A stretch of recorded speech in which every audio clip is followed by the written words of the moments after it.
Being 7 PM, quorum of the planning board being present, call this meeting to order. A couple of things off the top. Just remind all applicants who are here tonight, we have 4 members, not 5. So it'll be up to you whether or not you want to continue with your matter or not, with the 5th member not here this evening. And for anyone in the audience who's here for Agenda Item G, which is 770 Main Street, Agenda Item J, which is 1600 Shawshene Street, and Agenda Item K, which is the other 1600 Shawshene Street, those are being continued to our next meeting in February on the 12th. Nothing will be done with those tonight, so if that's what you're here for, you can leave and not be worried about missing anything.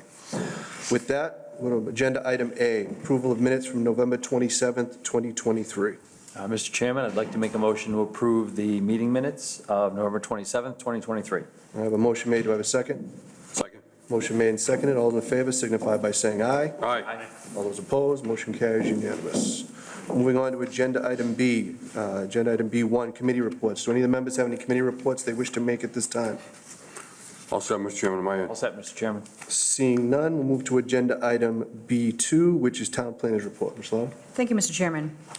First item of note that we have 3 new applications for the February 12th meeting, the first being 75 Highwood Ave, the former Holiday Inn now becoming a Hilton Garden Inn, and they're coming for a signed special permit.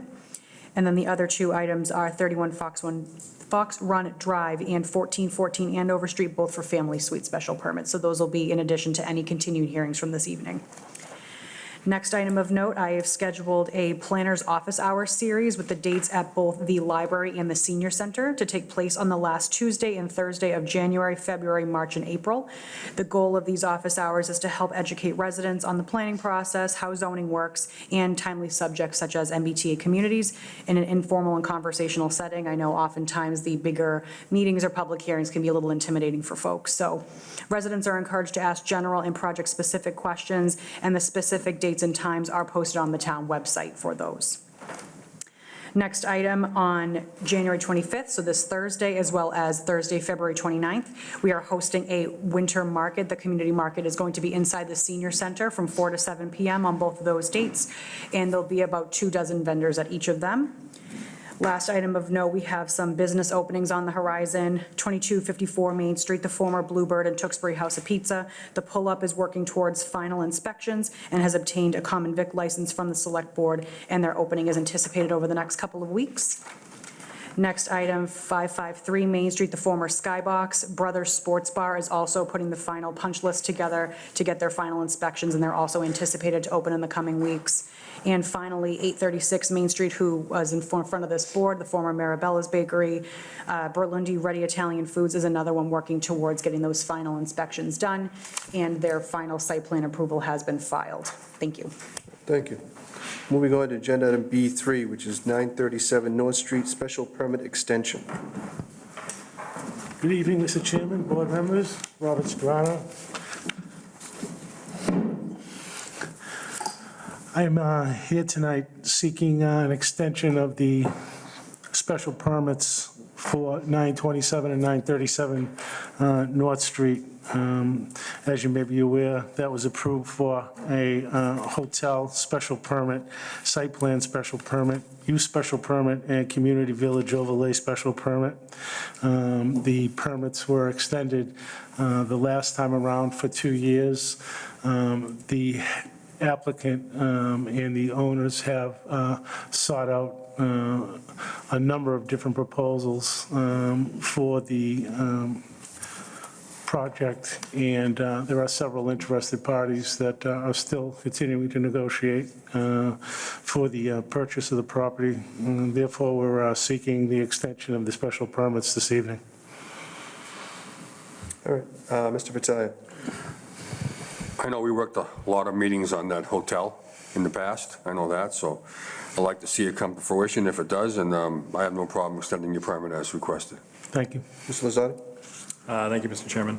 No issues from myself either. Mr. Champa?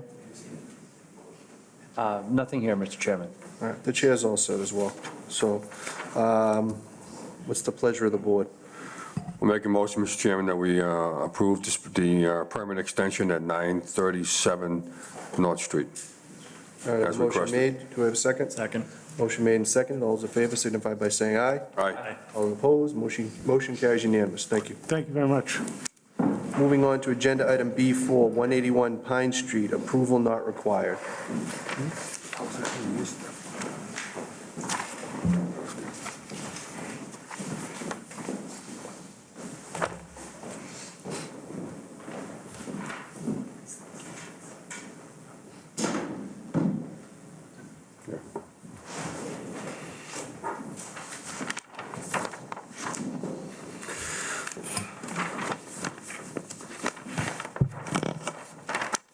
Evening, members of the planning board. For the record, Matt Hammer, Engineering Surveying, 10 George Street, Lowell, Mass. We're here to present the plan that was submitted for an approval not required plan for 181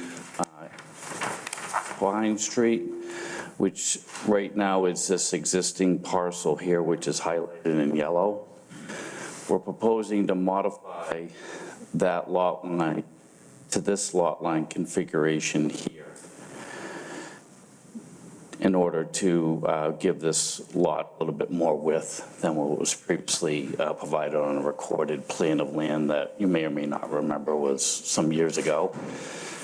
And that's why we're here. We have sufficient frontage on Pine Street for 181 Pine Street.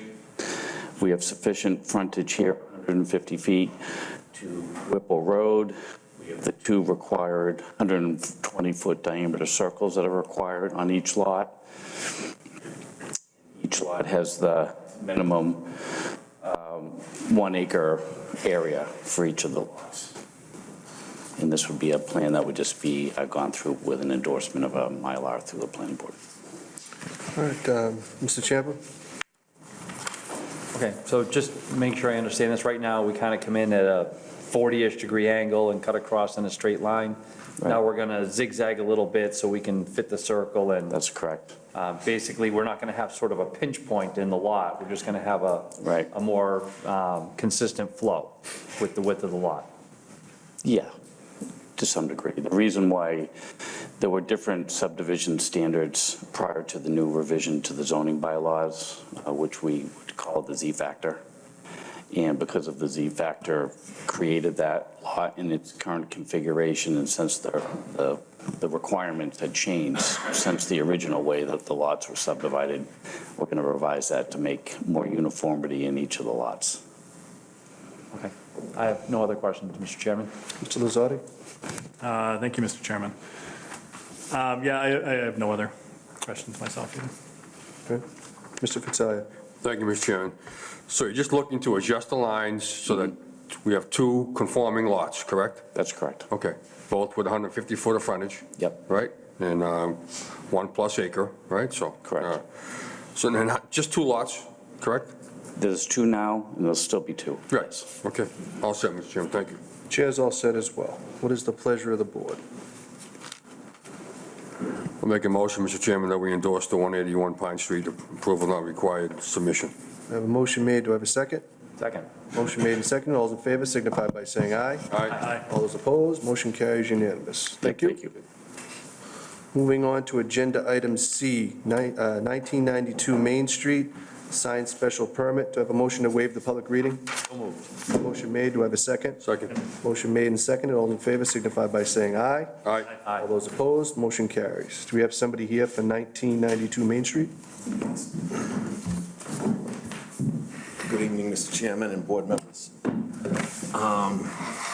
We're seeking a special permit to replace the current menu boards with new menu boards at 1992 Main Street and 1220 Main Street.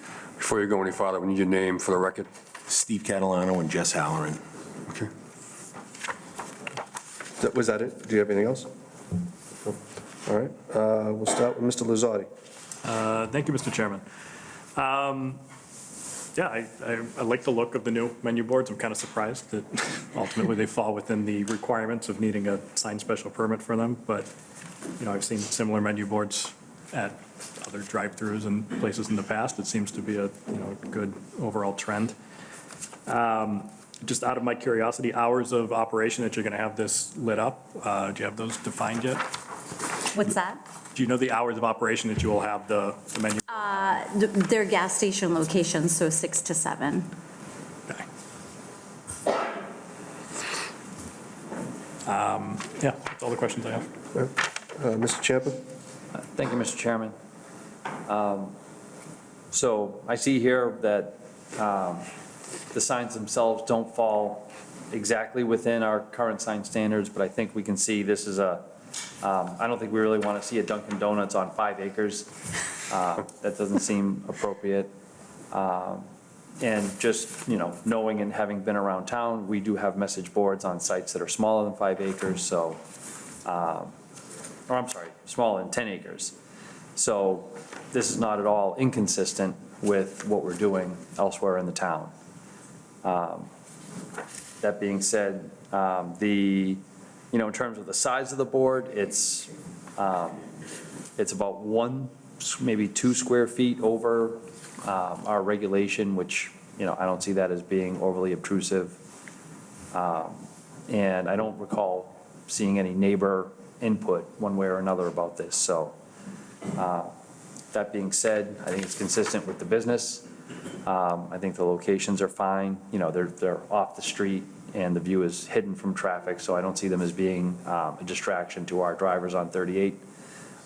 That being said, I have no issues and no further questions. Mr. Battaglia? Thank you, Mr. Chairman. So we're just doing 2 Dunkin' Donuts locations, correct? At this time. At this time? Well, that was my next question. So will the new improved signs speed up any process going through Dunkin' Donuts? Oh, absolutely. Oh, okay, all right. Yes. With that being said, I love the idea.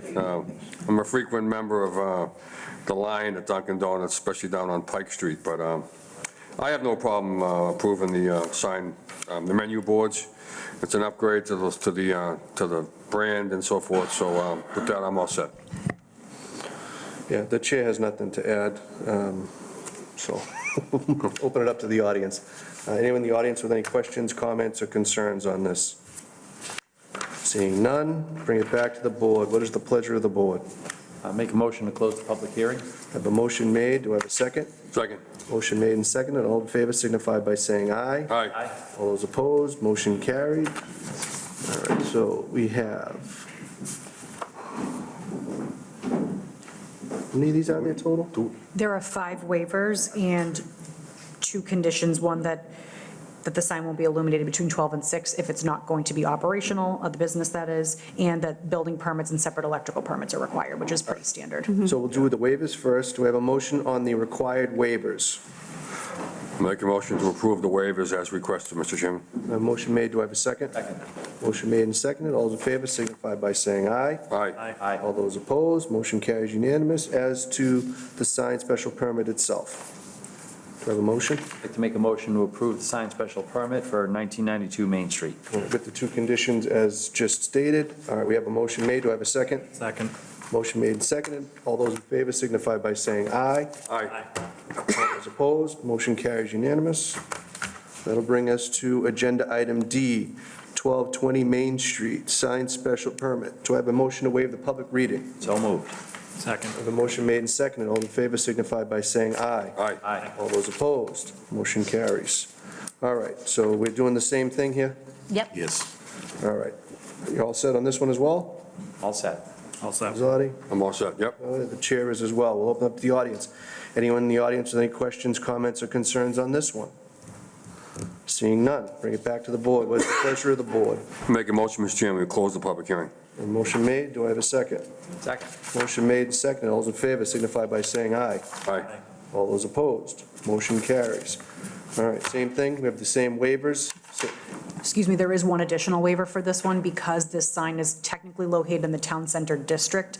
Those are technically that's right. not allowed by this process typically for electronic message signs, so it'll be one additional waiver for Sorry, this so the application. 6. So do we have a motion on the 6 waivers as requested? We'll make a motion, Mr. Chairman, to approve the waivers as requested. Motion made, do I have a second? Second. Motion made and seconded, all those in favor signify by saying aye. Aye. Aye. All those opposed, motion carries unanimous. As to the sign, the signed special permit, do I have a motion? I'd like to make a motion to approve the signed special permit for 1220 Main Street, With the same conditions with the as, same conditions. all right, a motion made, do I have a second? Second. Motion made and seconded, all those in favor signify by saying aye. Aye. Aye. All those opposed, motion carries. Thank you. Good luck. Thank you. Good luck. Thank you, have a nice night.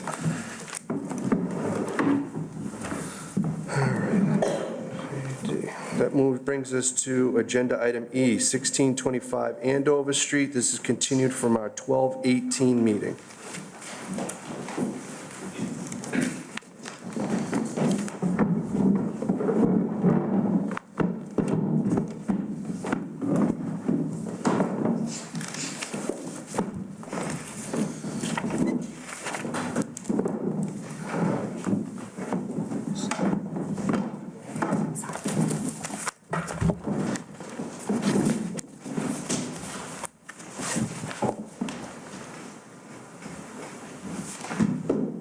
All right, everyone, once you guys get settled, give your names for the record, the floor is yours.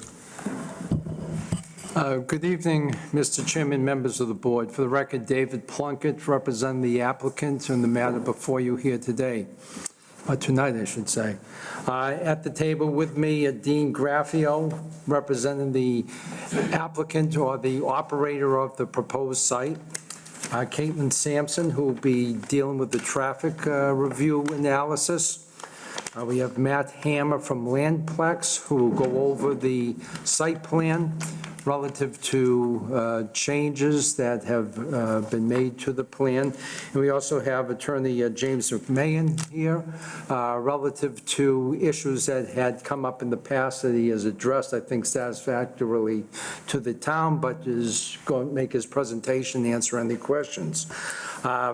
Mr. Chairman, what I'd like to do is turn it over to Mr. Graffio first to deal with changes that have been made or what has been done to address issues or questions that came up at the last hearing. Dean Graffio, 52 Pinnacle Street. So, thank you for your time. Would you be, I'm guessing that there's several of the people in the audience are here for this, so just pull the microphone closest to you. Yep. That way, the mics will pick it up, the mic Got will it. pick it up.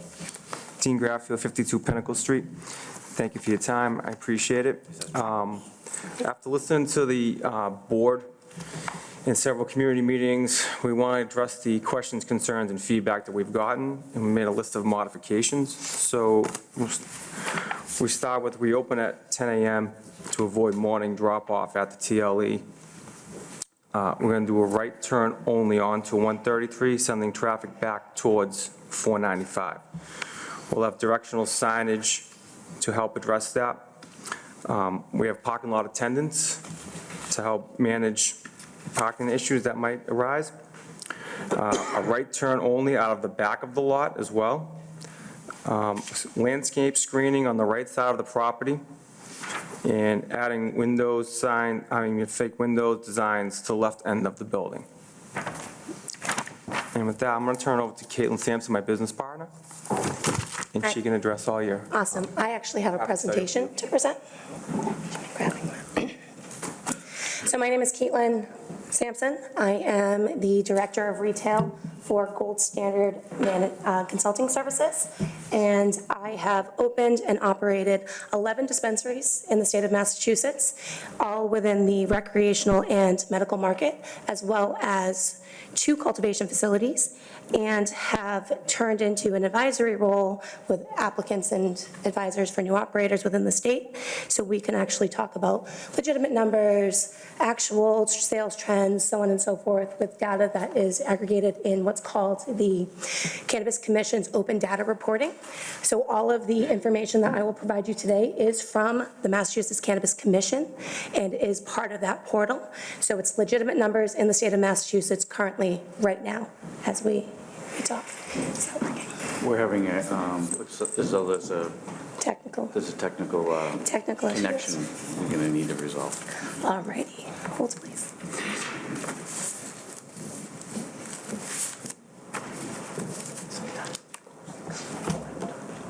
Oh, if you close the cover of the laptop, it may come on. All right, let's close it.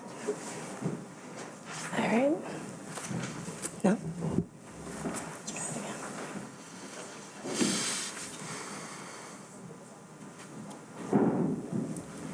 Let's pull the HDMI out. HDMI in. Any luck?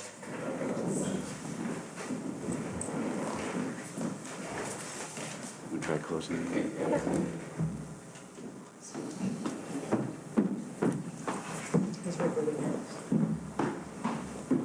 Dick had said maybe closing the top to the laptop. Oh, Let's see. Not always foolproof, but we would try. Okay.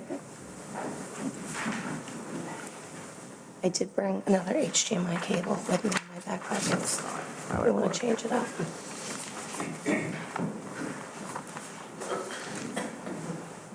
No? try closing the top. Shouldn't have to close the top. No luck? No. Should we?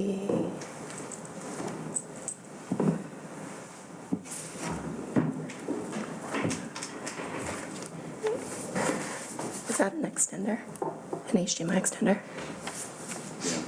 Oh, you want to try? Yeah, just direct connect without this additional piece and see if we can get it. Yeah.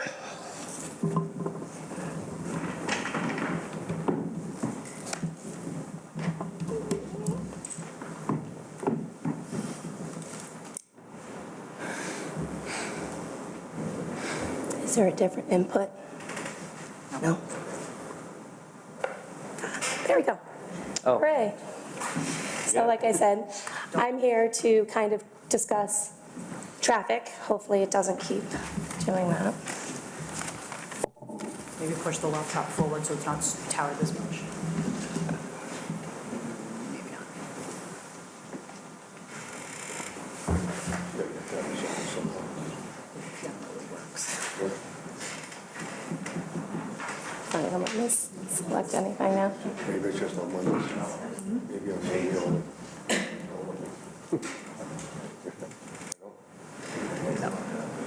Yeah.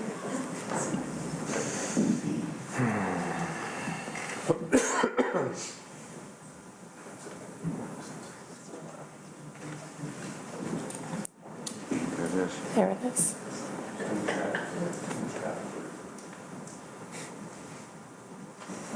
I've pushed all the buttons. Oh, let me even change stuff. Do we have hard copies? I did not print out hard copies, no. Just don't let me do anything. All right, we're dangerously close to going old school. Old school. Alrighty. So, we'll go old school. Okay. So, Does anyone have any copies? do you guys have any copies? I have a copy No. here with me that I can work off of my computer and you guys can review. Alrighty, so there have been 2 traffic studies for this location. One of them put in a proposed set of numbers. The other one, after peer review, put in a different proposed set of numbers. Is it up here? Excuse me for one moment, because now my thing's not working. So, when you're looking at the assessment from the peer review, it had come back with recommendation to change the square footage on how the retail space is identified using a guidelines in which land use was identified for marijuana, land use code 882 for marijuana dispensaries, which indicated that our proposed retail sales floor at 1,003 square feet was not the total usage of the facility. Now, some of the issues that I have with that analysis is that this land use, when put into place, came out in 2010 with a 4-case study out of California, Colorado, Massachusetts, and Oregon, way prior to any actual operating dispensaries within the state of Massachusetts. And even I wish I could show you the picture. They warn you to say that the sample size of these studies in which these numbers were derived from is just extremely small. And that if you look at, the edition in which these numbers, the ITE trip generation manual indicates, is that it itself cautions against the small sample size. And in fact, out of the 2 dispensaries in 2019 and Santa Rosa, California in 2020, indicated that those projection numbers that were in the original traffic analysis were actually, based off of legitimate counts, were cut in half. So taking a wide spectrum of dispensaries and holding them to a standard in which your square footage indicates revenue driving square footage, that's really not the case. There's a very big difference between a broom closet driving sales and a retail sales floor driving sales, and that the square footage into place does take into account how many people can the facility actually hold, but also needs to understand what is the market, what are your competitors, as well as, as we've evolved in the last 14 years, how cannabis has changed with having multiple different states come into play and now are recreational states. So in cannabis specifically, I want to look at what is the cannabis adult use market, right? And the adult use market up until December 17th of 2023, because this is all data pulled from Cannabis Commission's website, indicated that sales were $1.5 billion, which seems like a lot. But when you take it and you separate it out based off of the 330 operators within the state, it starts to get relatively smaller, where the average dispensary is going to produce revenue between $4 and $5 million, very similar to a standard retailer that's out there, such as Staples.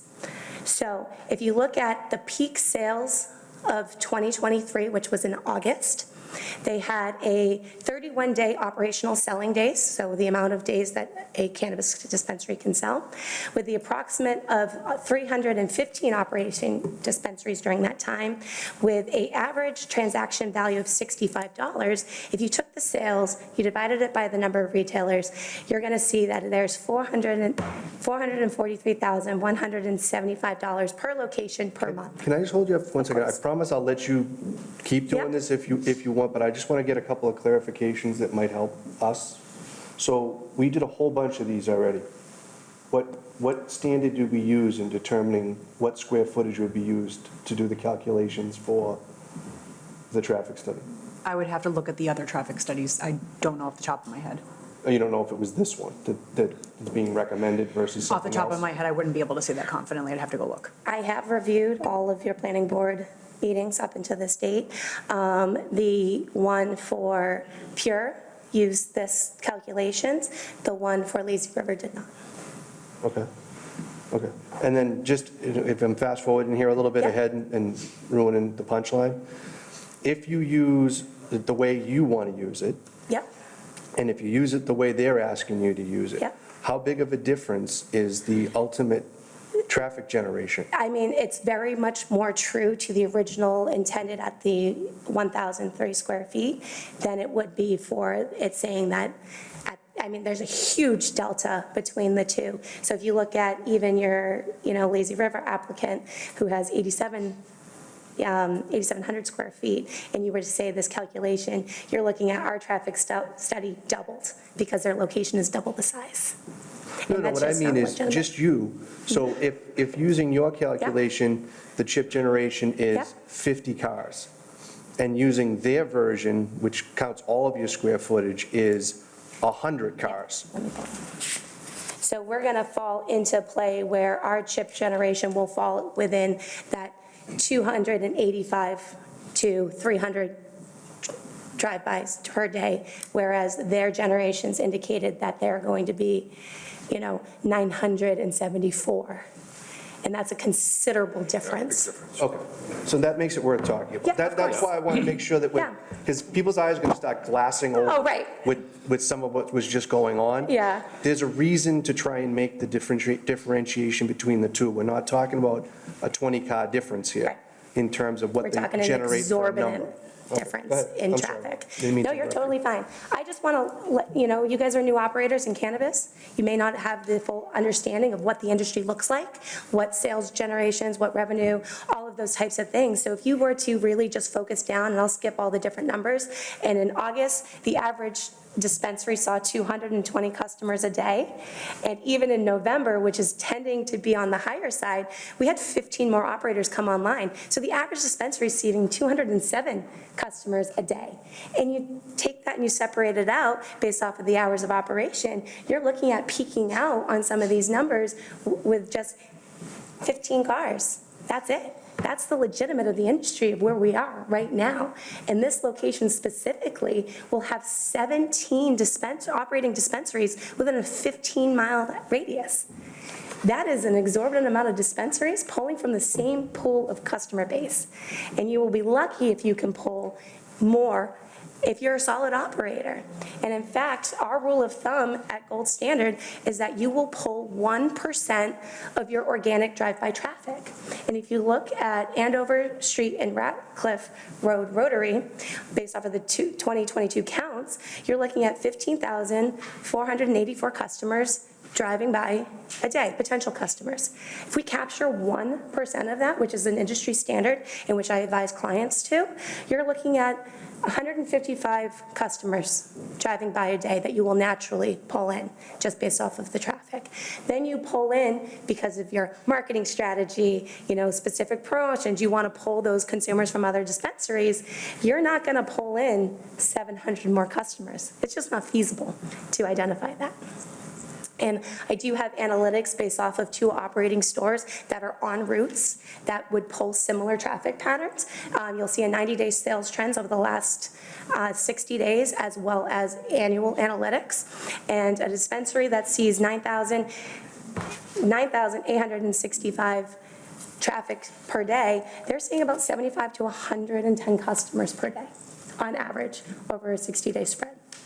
And for a newly opening dispensary that sees 13,998 traffic patterns per day, they're seeing right now 70 to 80 because they have to build their brand. They have to earn the right to earn these customers to come to them as opposed to the saturated market that they're currently operating in. So for us, we want to, we have 2 conflicting traffic analysis. I really want to just explain to you what the market looks like and what realistic numbers are.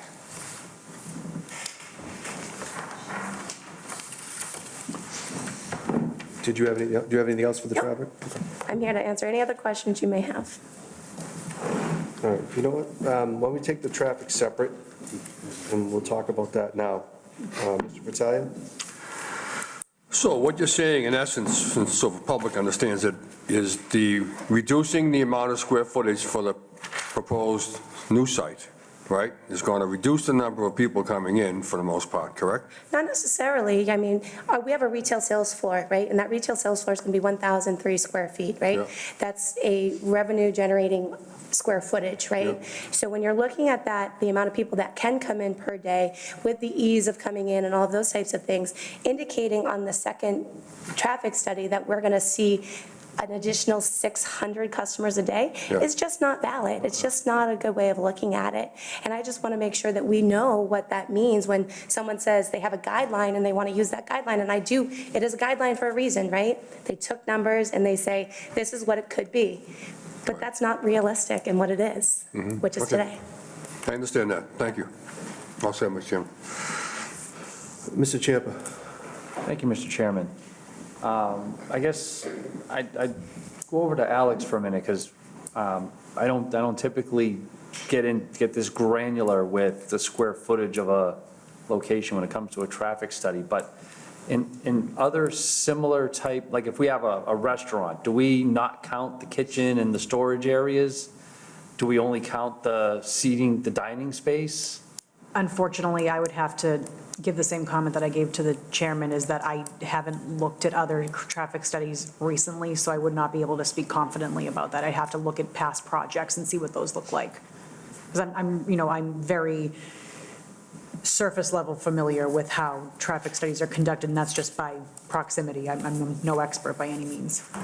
Okay. So my concern, I guess, would be, well, a couple of questions first. You know, I love numbers, I'm a numbers guy. Does your drive-by traffic count of 15,000 something cars, and you're saying you're pulling in 1%, are you taking into account the fact of all the traffic on 495 that's also passing by with your store So that being if you a can, very quick on and off? so if you can capture that organic traffic that is driving by, that becomes a destination traffic, right? Those are how you utilize the additional marketing strategies onto how you pull additional consumers into your dispensary, right? And any of the other applicants that have sat before you are going to say they're going to see about 300 to 400 customers a day based off of what they're currently doing at one location. Right? For us, the way that we do it is that we look at what could we do? What is the population of that area, right? So let's look at Massachusetts in totality, right? There's 7 million people in Massachusetts. They know that 1 out of 5 have identified as using cannabis within the last 30 days. You take those 30 days and you divide it up, right? That means that your customer, potential customer, within that parameters is going to be 4,242 customers that you can capitalize. You divide that by the number of operating days, which is 30. That means your core count is going to be 141 customers. A great dispensary has a customer return rate of at least a 1.8.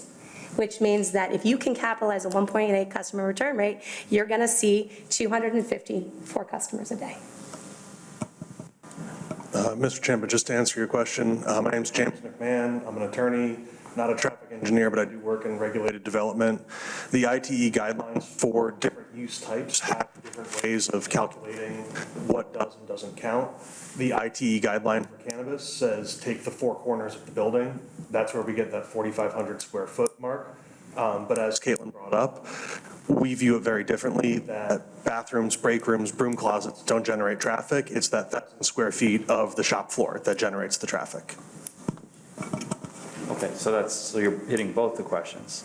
So I guess basically so me personally, I would want to see if we apply that same logic to other establishments, or the traffic studies that we've enforced, done peer reviews for other establishments.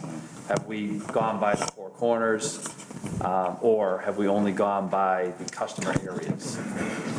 And I just basically, you know, I feel that consistency and also precedent all derives from how you deal with situations like this and answer questions like this. And then going back to the 495 part, you know, you're talking about the state as a totality, but, you know, I was kind of getting into the specifics of when you reference the drive-by traffic of just what's going by here. Are you reaching out to 495, or is your drive-by traffic number only traffic that's already on Andover Street? That's our drive-by traffic only on Andover Street, right? But your goal is to always pull from other areas, but when you look at the saturated area and how many dispensaries are going to pull from that 495 traffic, including some of the other proposed dispensaries in Tewksbury, you're looking at being able to, making sure that they can find you, and why are they going to go to you instead of the other 17 other dispensaries that are within that 15-mile radius to come to your location specifically? Or you have options to advertise billboard options, maybe potentially on 495, so that they actually know who you are and why you're there. The consumers are consumers, they're purchasing somewhere right now. Are we able to convert that consumer to come to this location? That's the goal, but there's no guarantee in that. Okay. I have no other questions, Mr. Chairman. All right, Mr. Lazzotti. Thank you, Mr. Chairman. So just kind of on the actual store data that you put here on slide 10. Yeah. Like, do those stores, are they similarly located immediately off of a highway and a? Yeah, that's why we chose these locations specifically to pull that data from, was to show what the current state of the industry is right now with live true data, because I don't want to sit here and tell you that we're going to give you guys the world, we're going to generate hundreds and hundreds of traffic counts. That's just not realistic in this market. Okay. And then kind of from an actual sales perspective, what percentage is online sales versus, you know, actual retail browsers? So the consumer has changed with COVID, right, more and more people are getting more into the online shopping parameters, right? They're getting really comfortable with planning ahead, knowing what's available, going in online. So I'd like to say that 60% are what we call BOPIS, buy online, pick up in store. They're not the can of curious. They come in, they have an understanding of the product that they want. Most retailers sell similar product offerings, right? We all have the regulations in which we can produce product within the state. We all sell similar product. It really just depends on what makes you go to one location over the other. Service, maybe it's brand awareness, whatever that may be.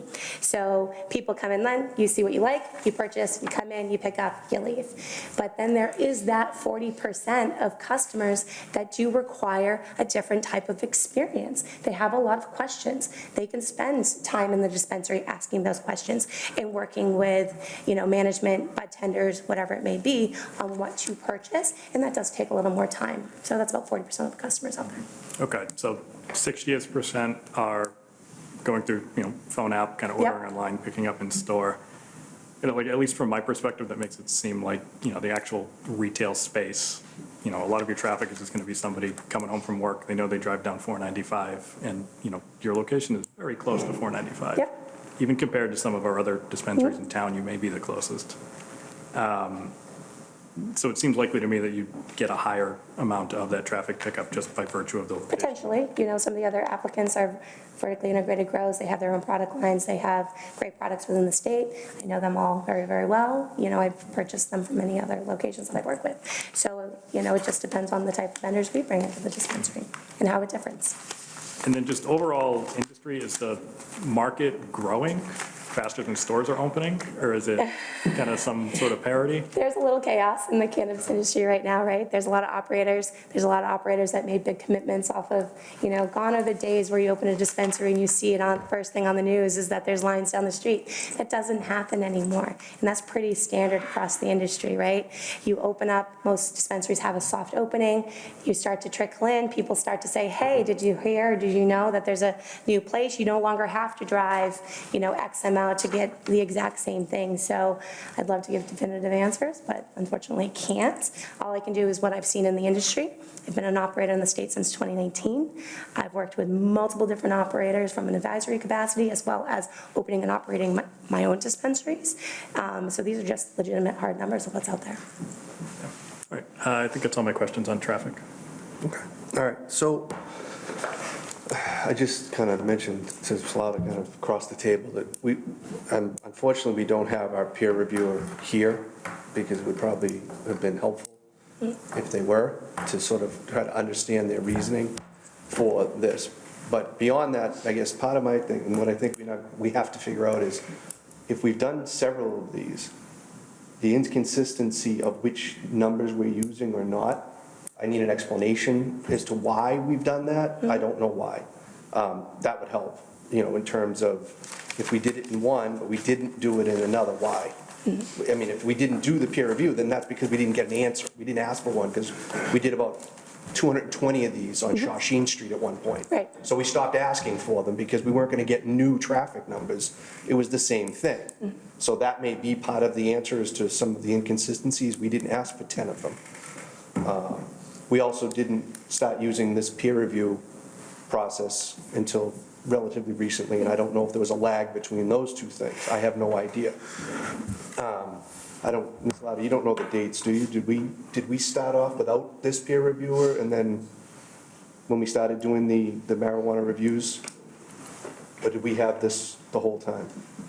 This specific review, we were soliciting proposals from different reviewers, so they weren't all doing the same. Okay, so that we may have be a couple. part of our inconsistency.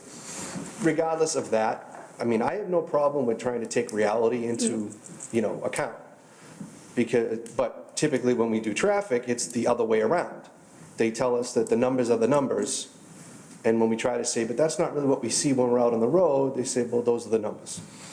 This seems to be the opposite comment, which is, well, the numbers are saying this, but in reality, the business means this.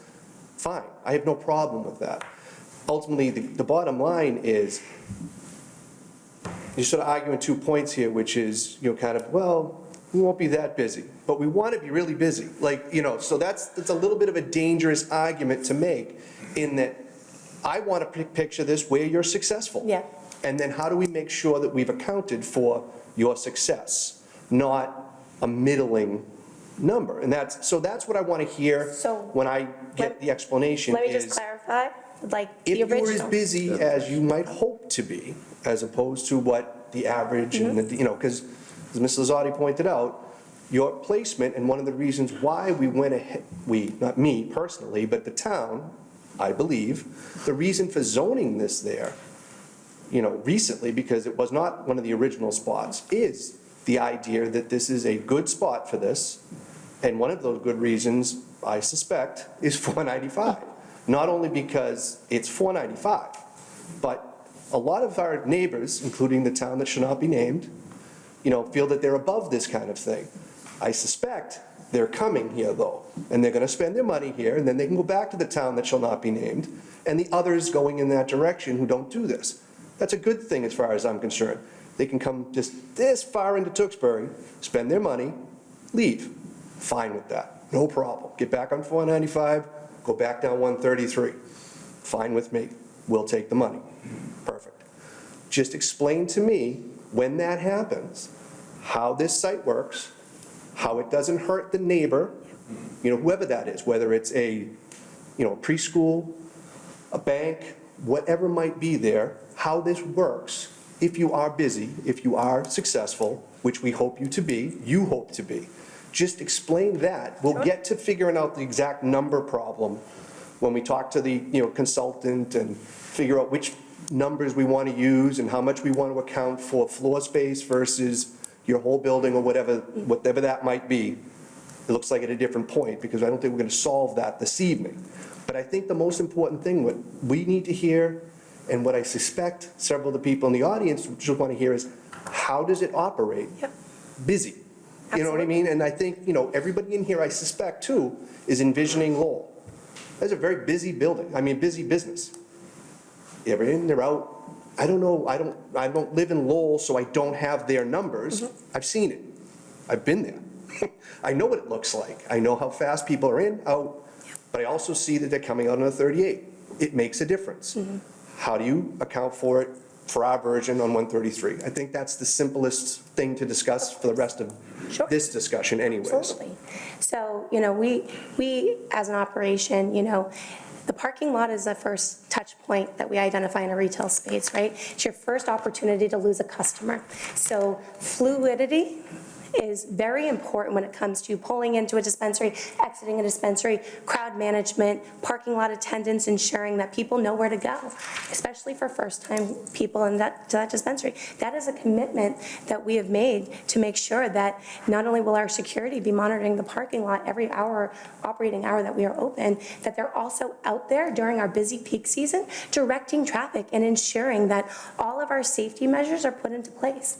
We have a zero nuisance policy, right? Like, we ensure that there's no loitering, no smoking on the premises, that cars are coming in, that we're holding our consumers to the law, right? You come in, you make your purchase, you do it in a compliant manner, and you exit the facility, and then you go on your merry way. Okay. So just for that one there, so you say parking lot attendants. Yeah. Is there a one, is there a set, is there an idea for how many if it's during a busier time of the day? So we would like two for crowd management, just in case, because if you're engaging with one customer and you don't have the opportunity to engage with a second, we always want to have a backup, right? We always want to make sure that someone's there to handle the situation. So, and that's monitored, right? The entire facility is monitored. There's no blind spots. We can see the entire facility at any given time, no matter what, no matter where we are. So to that point, I guess, and I don't know if there's an answer to this, but I'll ask it anyway. So if the site is constantly monitored, you've got your folks outside, does that also mean that there's someone inside that sees that, and if they see that that they're also in charge of making sure that gets dealt with? And we all have radios, right? We have earpieces and radios, so we can communicate immediately. The first time of anything, you see somebody chilling in the parking lot for longer than 3 minutes after they made a purchase, you go out and engage with them, asking if they have any questions, asking them, why are they still in the facility or in the parking lot, and just politely asking them to keep moving. So the end point of that, if they're not responding to that, is what? If they don't respond and don't leave, then the goal is to have a very open, honest, candid relationship with our police department, and we will call if needed. Do we know, I didn't happen to see it, I don't remember seeing it in the other one. Have we had any comment from Tewksbury PD as to any concerns with this? That's typically more part of the licensing process than this piece. Okay, but so nothing to date? Not to this board, And no. have you guys had any discussions with them at this point? If it's not formal, that's fine. Yeah. I don't want to put you on the spot. I just mean, have you had conversations? Yeah, we've discussed. Okay, and you haven't gone running based on those conversations? No, I have not. All right, then that's fair enough for now. We'll wait for the official comments. Okay. So that takes care of that. Okay, so, all right. So, and then I think you made a comment earlier that was for the operating hours, because I think you were directing that towards the day. Morning traffic, yes. Is that right? So your operating hours start at? 10 a.m. Okay. So we feel we would miss the drop-off at the neighbor, at the learning center.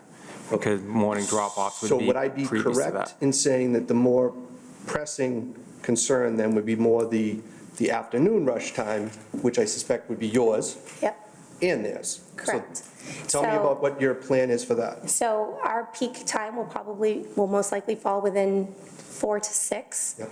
I do believe that the Learning Center may operate till 7, which is usually a lull period for cannabis. Most of the people driving by are home at that point, eating dinner before they come back out, and then we see a spike again, starting around that 8 o'clock to closing hours. And that's pretty much on trend with most retailers out there in this space. Okay.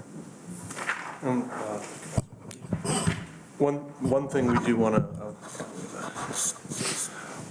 we do want to add, and I think Caitlin touched on this earlier, is given the density of dispensaries in the area and the density of dispensaries in Massachusetts, the reason that 4 to 6 is our peak hour is because that's when people are already on the road driving home from work. You leave a little early, you leave a little late, most jobs get out at 5, but that's why that's our peak. It's not that people drive home, park their car, and then say, hey, I should go out and buy some cannabis.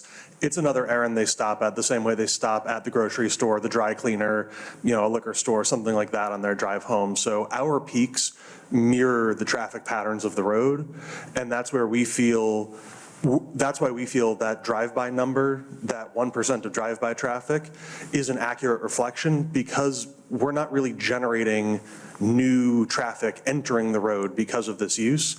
What we are is hoping to capture the people who are already driving by. Now, given the proximity to 495, say we double that, and we're now capturing 2% of the traffic driving by, which any dispensary operator would be dancing in the street if they're capturing 2% of their drive-by traffic. That's still 300 cars a day. That's 2%, 2 out of every 100 cars that pass by.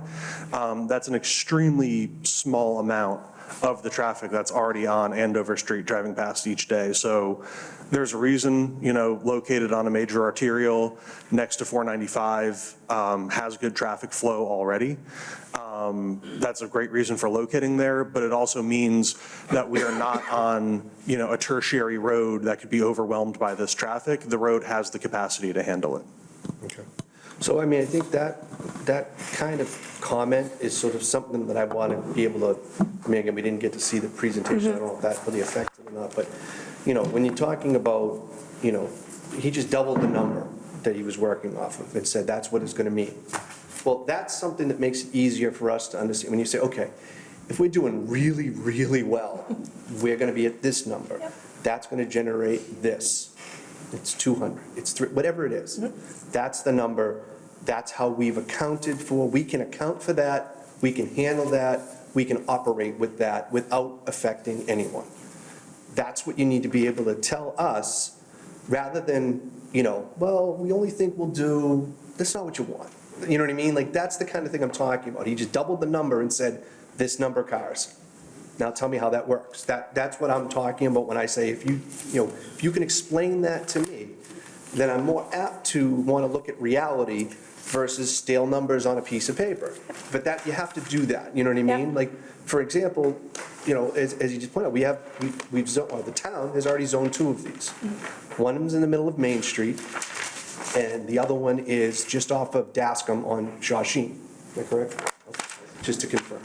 So part of why I'd be more apt to listen to your numbers on traffic is because I don't suspect that you're drawing from other parts of Tewksbury, which is why I care so much about the 495, the town that shall not be named, and its neighbors, all right? That's what, because I feel like that's where you're gonna draw from. So I need to know how you work with that. Because I don't think someone's driving all the way up North Street to come there. It'd be nice for you guys if they do, I suppose. But they're not gonna go by the one in the middle of Main Street to get there, more than likely, unless it's terrible. You know what I mean? Like, that's the whole point. Same thing, if you're coming off of 93, you're not gonna make the interchange onto 495 more than likely to come to you because you're gonna go to Shawsheen. At least that's what we hope too, because that's why we did this. Okay, so, you know, when we're looking at the traffic, I can understand if we're not looking that we're drawing from everywhere in Tewksbury and thinking everybody's coming from all over town, because that would be strange, because they have a couple of other options. They even have another option just over the line in Lowell. So I don't feel like you're pulling across the entire town to do this, therefore jamming up North Street, International, you know, in the draw to you. You know what I mean? So while your bypass traffic may go by you and head off to where they're going, fine. That was happening anyways. If that's where you're going there anyways. They just happen to be stopping to see you first. But that's what I need to hear. I need to understand how that works, how the cars coming out of your establishment after they go, where do they go? Yep. Where are they most likely to be going? Are they going right back on the highway for the most part? Then that right turn solves a lot of issues. You know what I mean? Because that's where they want to go anyways. So that's the kind of thing that I'm talking about, and when I'm looking at reality versus just numbers on the page. You know, trip generations. I need to understand that we both understand the same thought process of what is your business going to do, what's most likely going to do, and how is that accounted for? I mean, I think the morning thing, again, I forgot about your other neighbor, which is a coffee shop, if I'm not mistaken, correct? I suspect, again, that they're gonna have a much busier time in the morning when you're not open than they're gonna have at 5, 6 o'clock at night. For most people, you know, you really don't want coffee probably at 6 o'clock at night. It's gonna be a long night. So, you know, I doubt that the Java Hut is as busy at 6 o'clock at night as they are at 6 o'clock in the morning. So, I mean, that matters to me because your neighbors matter. And who are they and how do they interact with you matters. Sorry, Stan? Those are very good points, and I just kind of wanted to put this in perspective because previously, under a special permit, we analyzed all the adjacent businesses in addition to the restaurant that was previously approved on this property through a special permit. And I just wanted to make a note that those numbers sort of coincide with the same sort of activity that would be later on in the afternoon from 4 to 7 in terms of when people typically would go to a restaurant. And those numbers were in the prior approved project was 377 daily. And that with this analysis that we did related to the 1,003 square foot was 212. And if you doubled that, let's say, because we're talking about possibly doubling, that would be 424, which is not that much unlike the 377 that was previously approved. And which again, I'm fine with hearing that argument, but as long as we're all both on the same page when we know that we're talking about two different types of clientele. And when I say that, I don't mean what somebody else may mean by that. What I mean is, you go to a restaurant, you come, you're gonna be there a little while. Well, Then you're coming back out. But you're also talking about the potential of backup, of people waiting to eat in the restaurant if it's busy in there as well. So I don't discount the number. Right. What I'm saying is the number and how cars are coming in and out of there might be slightly different. And the idea with this is to get people in and out quickly, and they're gonna be in and out quickly. So those, you know, those generations are going in and out at a different rate, even though you've got a similar number. You know what I'm saying? So Yeah. that's, again, when I say I want to hear how you're dealing with getting the cars in, getting the cars out, you're talking about, if it was a restaurant, there are not two parking attendants In a restaurant parking lot, someone is going to keep driving around in there until they find a parking space, those kind of things. So there are differences. As long as we both acknowledge what those are, if we're going to use the numbers, that's fine with me. I just don't tell me a number for something else, but then skip over, the differences. I just want to talk Right. about them and say, why is this applicable, but why is it not, and this is how we've dealt with it, that's all. You know what I mean? Right, so Kim Hauservardian, who had done the analysis, had made a determination that the uses were not so far away from the numbers that was previously approved through this board and through the town, that it wasn't going to warrant further doing additional analysis, because the difference in those numbers weren't going to trigger anything different than the site that was already approved, is the point I just Well, like I wanted to said, make. Yeah. I mean, I'll accept the arguments, it's just as long as we're making the full argument, that's all. Yeah, it's just important to note that the analysis has been done before.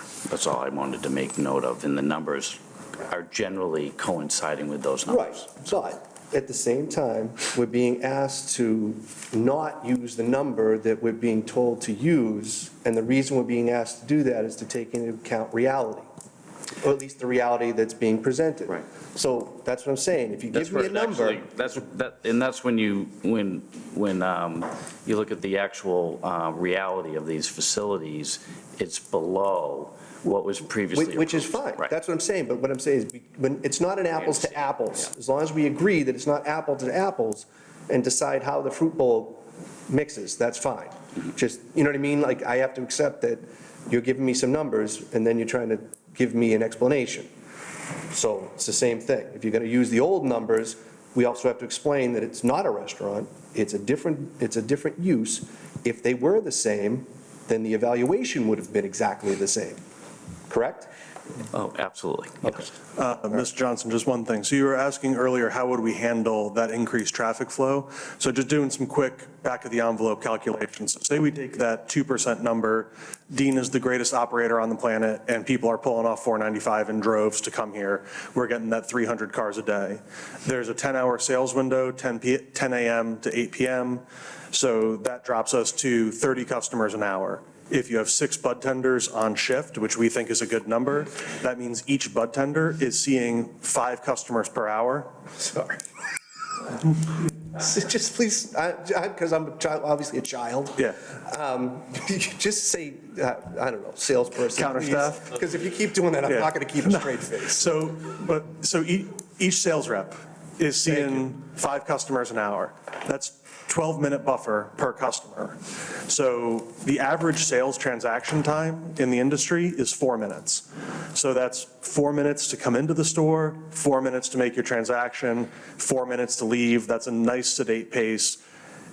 Any sales rep worth their salt can handle 5 customers an hour, and that's if we're seeing that 2% number. So this isn't people backing up, this isn't a long line, this isn't someone snaking out of the building. If you're dealing one transaction every 12 minutes, that's a good clip. You don't have a lot of downtime. But with an average 4-minute transaction trend, and, Mr. Lozadi, as you were saying, the split between pickups and in-stores, if you're an in-store pickup, you've already ordered online, we see that closer to 2 to 3 minutes. You walk in, you show your ID, you go to the counter, you show them your text message, you swipe your debit card, and you're back out again. So that gives us a huge buffer of 8 minutes, twice the amount of time of the transaction, to deal with things like queuing, ID verification, parking, things like that. So even if we're at that peak with 6 bud tenders on, which is not a huge staff, or 6 sales reps on, which is not a huge staff, that's still 5 transactions an hour, 1 transaction every 12 minutes. That's a pretty sedate pace inside of the store. All right. Okay. So I'm not going to beat this any further to death now, because obviously we've got some things we are going to have to square away, and maybe we can bring a hard copies next time, just in case if you want to do a presentation, it's a little easier for us to go over with you. But I don't think we're going to resolve the parking tonight, but I think this at least gives us a way to discuss it. Hopefully in the next one that we can get a little more clarification on our priors and Excuse me, from Mr. our. Chairman. I actually, thanks to the beauty of the cloud, I was able to go back and look at a couple of previous traffic assessments for 2122 Main Street and 1693 Shawshene Street, both of those studies, they used the full square footage of the property.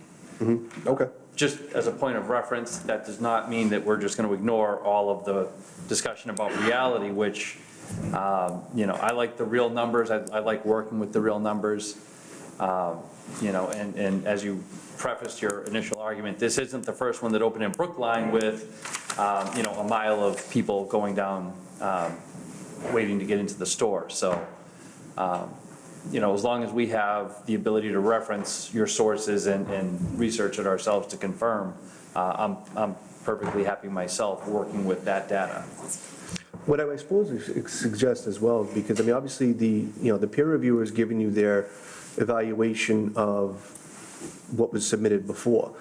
If you're going to make a counter argument, I suggest we get that to the peer reviewer, because I want the peer reviewer here next time, because I want to hear their comments live, not just on the paper.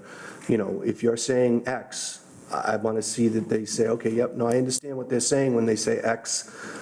I'm not saying it won't work, I'm not saying it will, I'm just letting you know this is what I think and why. And then we can make our decisions, but at least that way, we're dealing with, everybody in the same room and on the same discussion. If it's something we can't quite be sure about ourselves. I don't know, is that, Ms. Lyon?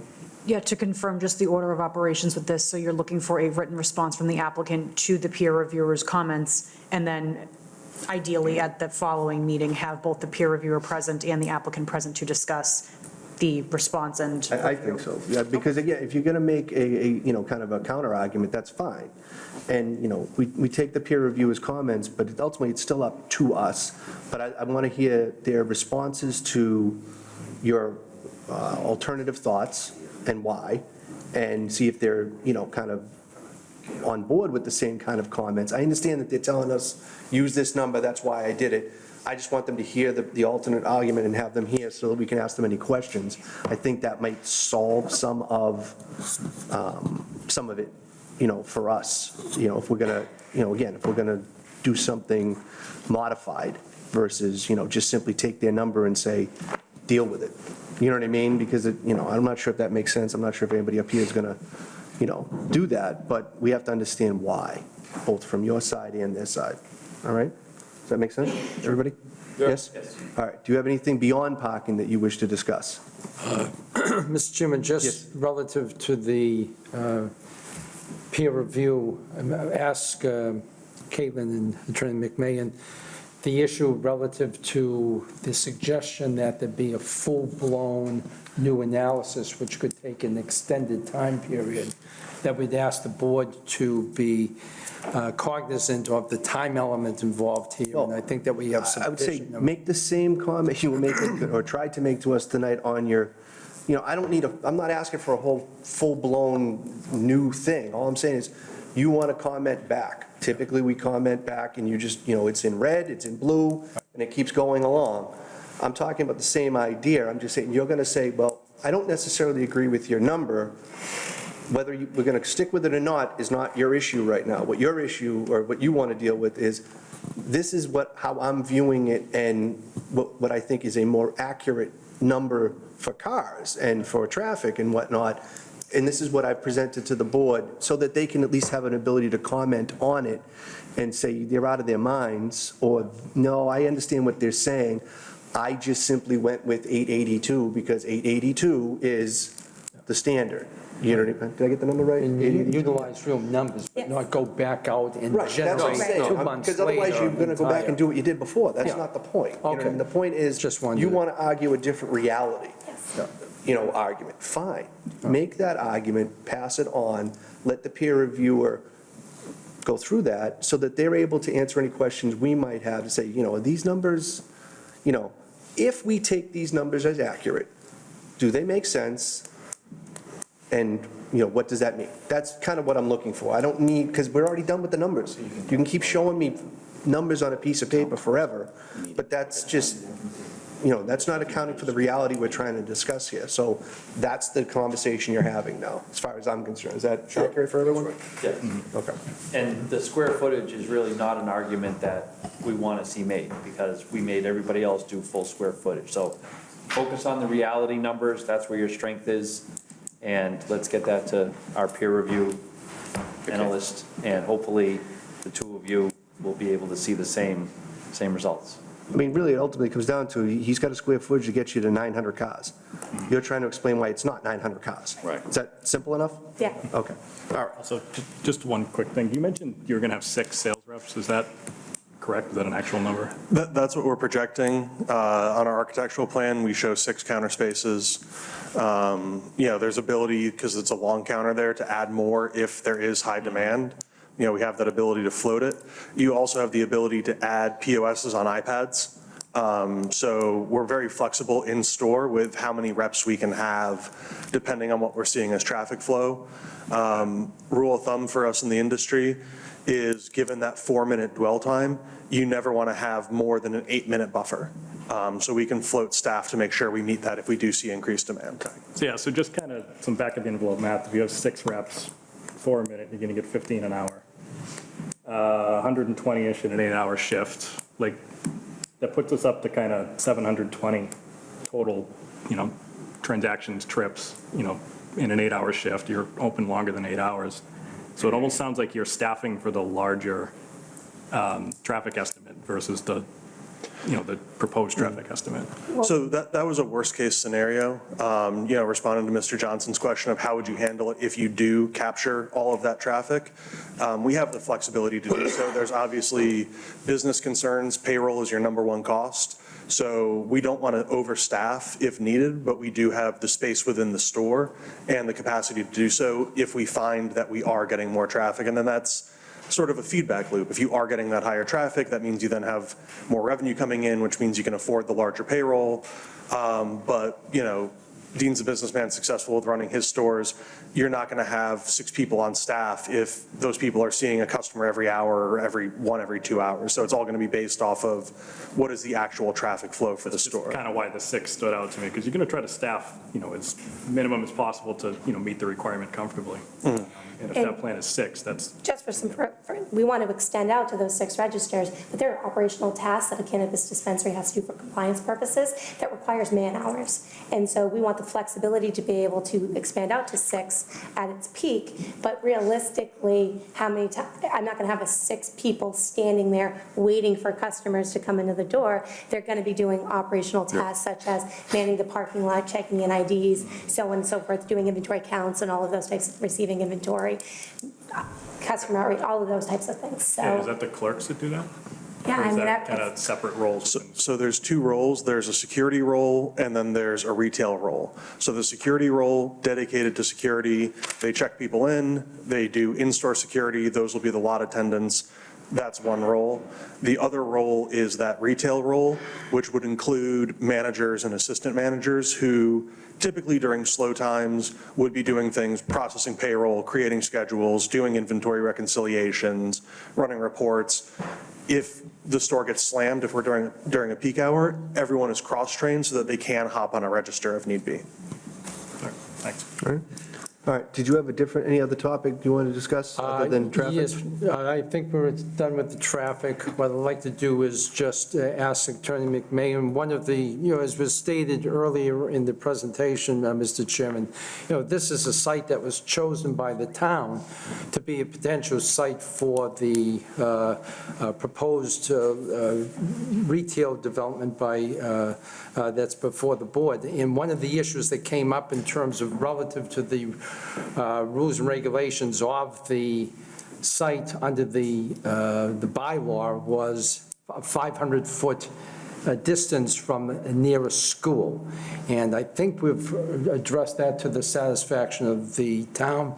I just want, excuse me, Attorney McMahon to address it specifically on record relative to the application of that condition as found in the bylaw to this proposal. Sure. So just very briefly, there's a State Cannabis Commission bylaw, or a State Cannabis Commission regulation.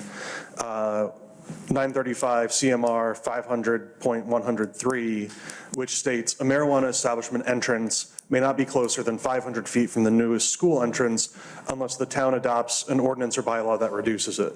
Tewksbury has not adopted any such bylaw, so the state default standard of 500 feet applies. School entrance is a defined term, later given in the same Cannabis Commission regulations. Entrance that provides ingress and egress to students, and this is the germane part, of pre-existing public or private school providing education in grades K through 12 at the time of the newspaper publication of the community outreach meeting for the dispensary. And that's paraphrasing a bit. So Dean had his. I'm confused just for a second, because I missed the last one. Yeah. Did we have a dispute as to whether or not the preschool is a school? There was, whether TLE counted as a school. It's not. But it's not. We know So that. why are we still talking about it, I guess is I what I'm just want to asking. be certain Oh, that, okay, so on the record then, I there mean, is unless no I'm issue wrong, relative to the. it's not K through anything, it's not a school, it's Right. a daycare. Correct. Okay, so So, then yeah, why are we, Okay, so Chairman, no. It was just- Before you guys have your chance to comment, but I just want to make sure that we stay on topics here. yeah, Schools are schools as defined. Right. If you want to say that you have an issue with a specific conflict between the things that are operating, fine, we can talk about it. But I don't want to get confused here, and that's why I'm saying, if I missed the last one, a school is defined as K through. This is not K through, correct? Exactly. Okay. Okay, Chairman, perfect. I think this is very similar to the situation that was presented by Mr. Lyons regarding the Main Street across from his ice cream shop, Dandelions. That's a matter for the select board. They handle use and whether it's appropriate in that area. We have confirmation on the record now that this daycare does not disqualify this location because it doesn't qualify as a school under the Mass Cannabis Commission. Okay. That's it for All us. right. Like, that's it, we're done. Yeah, and that's part of We your don't get to weigh jurisdiction, we in just on want to whether make or sure. not we all right. like it next to a school. All right, so what else? What else we have? That's it from me. Next issue, Mr. Chairman, is relative to the question of the setback requirement. I have been in, just today I had a conversation with Attorney Feely. We had a conversation last Friday. As of the conversation today, the suggestion would be that our position is that we want to retain the footprint as currently existent, as it's protected under the special permit as granted, and we're going to have a further in-person conference between myself, Mr. Daly, Mr. Graffio, Mrs. Lauder, and Mr. Sadwick, and Attorney Feely. And so that will happen before the next meeting. Okay. So just to report on that. So, I'm sorry, as what permit? As far as setback. The existing special permit for which there was a waiver granted by the planning board relative to setback requirements on the building as approved. What? For the previous approved site plan special permit issued in 2019 for the proposed restaurant site, there was incorporated a waiver to allow for the encroachment of the side setback to be as close as 5 feet. The applicant's team feels that that approval should be carried forward, and based on my initial analysis and consultation with the building commissioner and assistant town manager, we did not necessarily agree. So as Attorney Plunkett indicated, we're going to have a further discussion with Attorney Feely, the applicant's team, myself, and the assistant town manager to basically come to an agreement on whether that's applicable or not. That was a part of the initial review from the last time they were here in December. I apologize, because I reviewed the record, but not the actual front page. Are we modifying the previous permit?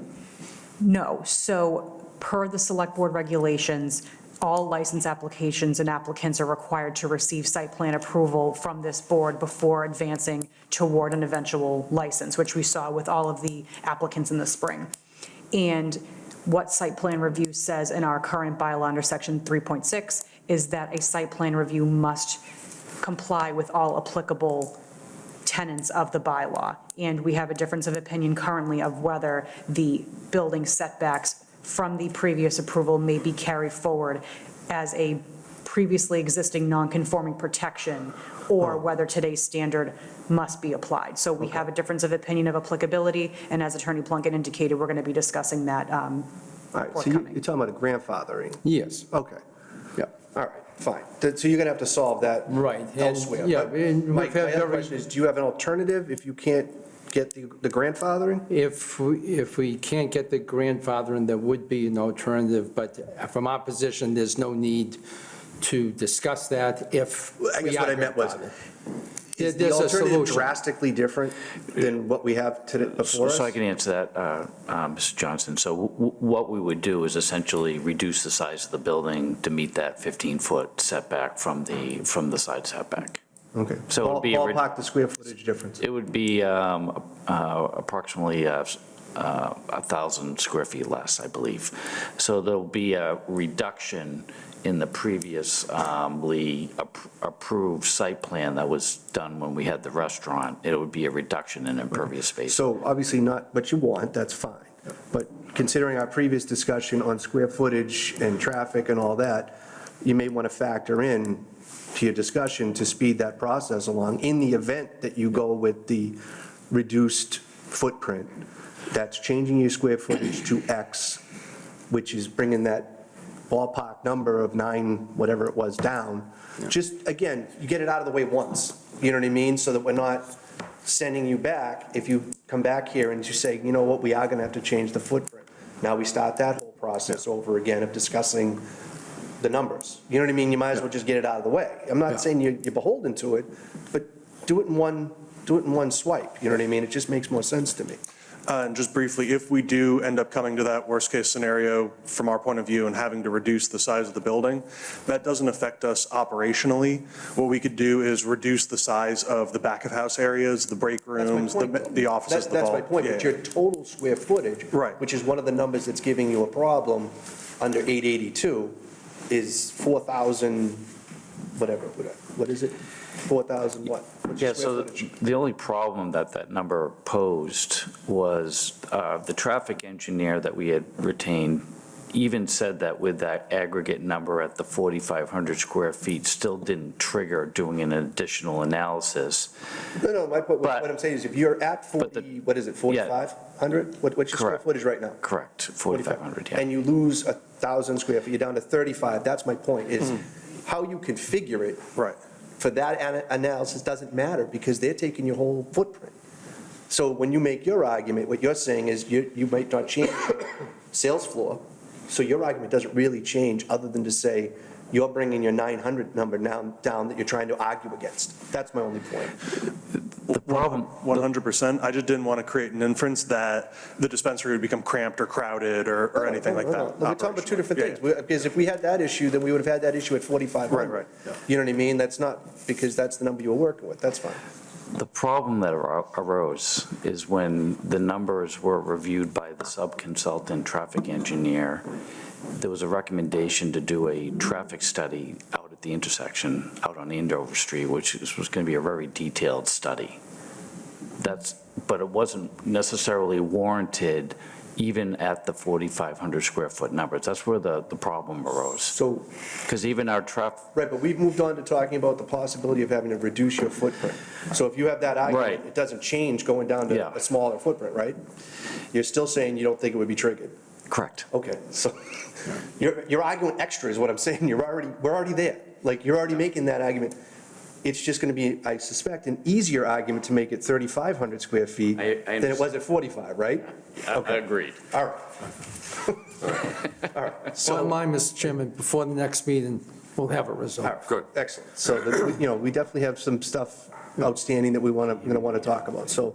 Nothing At else that from you point, guys? I'll turn it over to Mr. Hammer from Yep. Landplex, just to look at, review certain of the points on the site plan to show changes that have been made. So if we, I don't want to confuse this. Yep. We stick with the original site. For now, yes, like I said. The addition to this plan will be these two right turn only signage that was recommended that would be here. coming out onto the access drive, and there would be a right turn only coming out onto Andover Street. So that, those were the two primary changes to the plan. The other ones are very, one of them had to do with erosion control, but nothing affected the already previously approved site in terms of the prior engineering that was reviewed by the town. Okay. The only thing I would say to that extra, and just because I've noticed it in other places, and, you know, we have other businesses in town that have a similar issue, because those are so important, the markings on the ground, you know, the right turn only arrows, one of the things I'm going to ask for, you know, presuming we get that far at some point, is that those are to be maintained visibly and consistently so that they don't get worn away to the point where most people can't see them if they didn't already know they were there, kind of thing. Because then you have an issue that you have at, you know, I mean, it could be as bad as, what is it, what's the Italian place? I can never remember on 38, the big one. Al frescoes. Al frescoes. One side, you're not supposed to come in at all. And you can't see those markings on the ground. Sometimes I see people take lefts at that light. Someone's going to get killed there because people turn in because they don't know. They don't see the signs or they don't see those things on the ground and people aren't, that's important. Those things have to stay. And if your traffic is coming in and out and running those over, it's going to go quickly. So it's something I'm going to want added to the permit as a condition that those be kept up because that right turn is so important and those markings are going to be so important. So the signage, which includes the ones on the ground to me, have to be maintained and they have to be maintained consistently and constantly. Is that fair? That's agreed. Yeah. Okay. And this just made me think, only because I'm curious, you know, you have all your security and whatnot. In the event you were to identify, you know, say a frequent customer who consistently refuses to abide by these things, what are your options for that? So we have multiple different, you know, we have no problem banning people from the facilities that don't follow the rules, right? We're rule-abiding citizens and we need to do such, right? So anytime a person comes into the facility, you scan their ID to check validity of that ID. That ID gets a special indicator on what that is. Once it gets scanned again, we can note the account indicating that they need to see a member of management before anything will get dispensed to them. And we'll have a one-on-one conversation with them so that they have a clear understanding. Any additional violations of our rules will result in the ability not to purchase at our facility. Right, so our right turn discussion is going to be one of those that I'm going to ask you to keep in or put in as a requirement that you continue to monitor that, because if that's somebody who's just like, yeah, I don't care, and they're going to keep going out and going the other direction and screwing the whole process up, then that person's a problem who needs to not be coming in there because they're screwing up the process. Yeah, So, and safety is our number one concern. We don't want anyone putting themselves into any type of hazardous situation. That's essentially the material changes to the plan. okay, all right. So with that, I'm going to open it up to the audience. Anyone in the audience with any questions, comments, or concerns? Oh, the patio. Was that? Oh, yeah, we're going to remove the patio that Remove the was patio. currently outside of the restaurant. Oh, on the left, Yeah, the one that had the... so nobody will be sitting on Okay. the patio. Okay. All right, so I'll open up the audience. Anyone in the audience with questions, comments, or concerns can come up to the podium at this time. Yeah, go ahead. You just got to give your name and your address for the record, and the floor is yours. And my name is Brian Kozik, K-O-Z-I-K. I live at 1550 Andover Street. My driveway's on Deering Drive, which is a dead-end street. I've been in Tewksbury for 30 years and never came before the board before, so thank you. But I'm very concerned about the cannabis site. Didn't even know it was going to be a cannabis site because the restaurant sign's still out front. But I do have concerns about the preschool. They don't think it's a big concern. I think it's a big concern. They probably don't have kids that are preschool age. Well, let's be, I'd like things to be consistent. Whether it's a concern or not is separate from whether it's a school. That's all I I'm not going said. to and all debate. was I read concerned. the same thing he read, and I was appalled that they're defining schools, kindergarten to whatever. That's a they said, state but- issue. Take that up Yeah. with the state. I want it on record that I'm concerned about that, and I think you could allow that. I live on that street, and I would say out of 7 days a week, 5 days a week, the police are coming down that street, down between the Speedway, which is at the intersection of 495, is a drug capital. Most of those arrests, if you read the Tewksbury Crier, are for drug deals. Not saying that that would have an impact on this, but between Speedway and the Roma Joe's, which this thing is in between, the cops are there almost nightly. Last Wednesday, I couldn't get out of my street. They pulled the car over. There was 4 police cars plus a K-9 unit. I don't know what it was about, but they towed the car, and I don't know what was I couldn't get out of my street. In the Crier, every week I see an article, right here, 2 people arrested for drug right down the street at the Speedway, so let's add some more traffic there. I didn't take a look at the police logs, but I'm sure if I looked for the last year that I would be appalled at the number of arrests made, because 495 is excellent to come right off the highway and to deal in the McDonald's, the Speedway, anything that's down that way. If you do a traffic study, come to my house at 3 o'clock and see if you could take a left out of Deering Road to go down to the left. You cannot do it. People, I know there's a sign there that says don't block the street, but people, it doesn't apply to them, they think. You can't even pull out left, okay? The traffic backs up from North Street Light all the way past the Roma Joe's, past this site, okay? And if you get lucky, you get out. And if you take a right, you're taking your life into your hands because you don't know if someone's coming up on the other lane. So I think that should be a good, and there's a whole new residential condo complex that is across the street from me with little kids coming out to the school bus. Thank you. He told me it would open until 10, but I'm still concerned about the traffic that's on that street. And then 3 weeks ago, there was a major accident on my street in front of my home. A Jeep was overturned. The guy next to me, luckily there was a tree there. His house would have got hit. The traffic is worse than Route 38 right now, okay? I used to live on this side of Tewksbury, could get anywhere. When I'm on that side, Andover Street is so congested. Do your study, not about who's going in the parking lot, but who's on Andover Street during those hours. Thank you very much. Okay. Anyone else with any questions, comments, or concerns? My name is Patricia Kozik, and I live at 1550 Andover Street. And again, as my husband said, Brian, we've lived in town for many years, and, unfortunately, we were unaware that you changed the zoning. Like he said, the sign there still says restaurant. This is our residential area. We just bought this house a couple of years ago, and it's on the corner of Andover Street and Daring Drive. And you just built this beautiful condo complex where young families are living. And now you're putting a cannabis place in here. I am just really disappointed in the planning board for changing that and not allowing us. Okay, I was going to let you go. However, because you just went there, I'm going to back you up a step. Typically, I would have stopped you at the beginning, because we're not going to argue about whether it should be there. And the reason we're not going to do that is because the town, people, not us, the town at town meeting passed this. Okay. At the town meeting way of government here. So that's how that happened. So the planning board didn't do anything. So that's how it happened. I don't know, I have no idea. When? They do advertise town meeting. And the things that are going to be done at town meeting, that's where it happened. So I understand there may be a sign out there still, but the zoning for that area that was changed was done by the town, by the town's people. Okay. That allowed this as an option up there. So just so we're, all on the same page and making sure we're saying this Right. correctly. Okay. We didn't do anything. Well, I didn't realize that, but I'm a concerned neighborhood person, and I just don't think that this is appropriate for this area. Fair enough. Also, the traffic issues are a problem. I mean, our first 2 months living in this house, we had to replace our mailbox because our driveway is used as a turnaround. So people are coming up, they pass a location, they got to pull into Daring Drive, but our driveway is the first one there.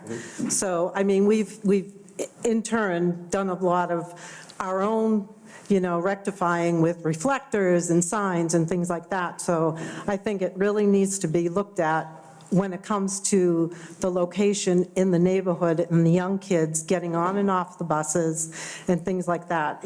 I don't think it's something that's going to be easily resolved. Fair enough. So, thank you. Thank you. Anyone else with any questions, comments, or concerns?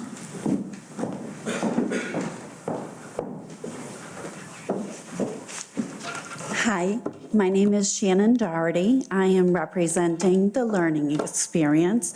I'm the regional manager. As I had expressed the last time, it's all about the safety of the children. I understand under the state law, we are not categorized as a school. However, please note, children of school age get dropped off by the Tewksbury Public School on Andover Street, where our educators have to then cross the street to get the children off the bus and take them over to our center. We also hold a limited school-age license, which means we do have school-age children, school vacations, school closings, summers, after school, before school, and so on. And there is a concern. There is already several accidents on a regular basis, as you've already heard from the neighbors. There is always a traffic jam trying to get out right or left at night. I personally live in Tewksbury as well, 6 minutes from the center, and it takes me longer to pull out of that parking lot than it does to get to my house, because you cannot get out to 133. Of course, the concern of having children and families and it harming our business. I understand that it is legalized, but there is still that concern. And there is not only just our childcare center, right behind us is KinderCare, and then right down the street is Doing School. We are saturated with children. Those new condominiums they're speaking about are all young families, all little ones, all going to be school agers. And I was shocked that when we went to the Thursday night neighborhood meeting to learn of how many of those surrounding towns you had referred to that do not allow marijuana or cannabis, that it's all been banned. And for us, we're surrounded by it.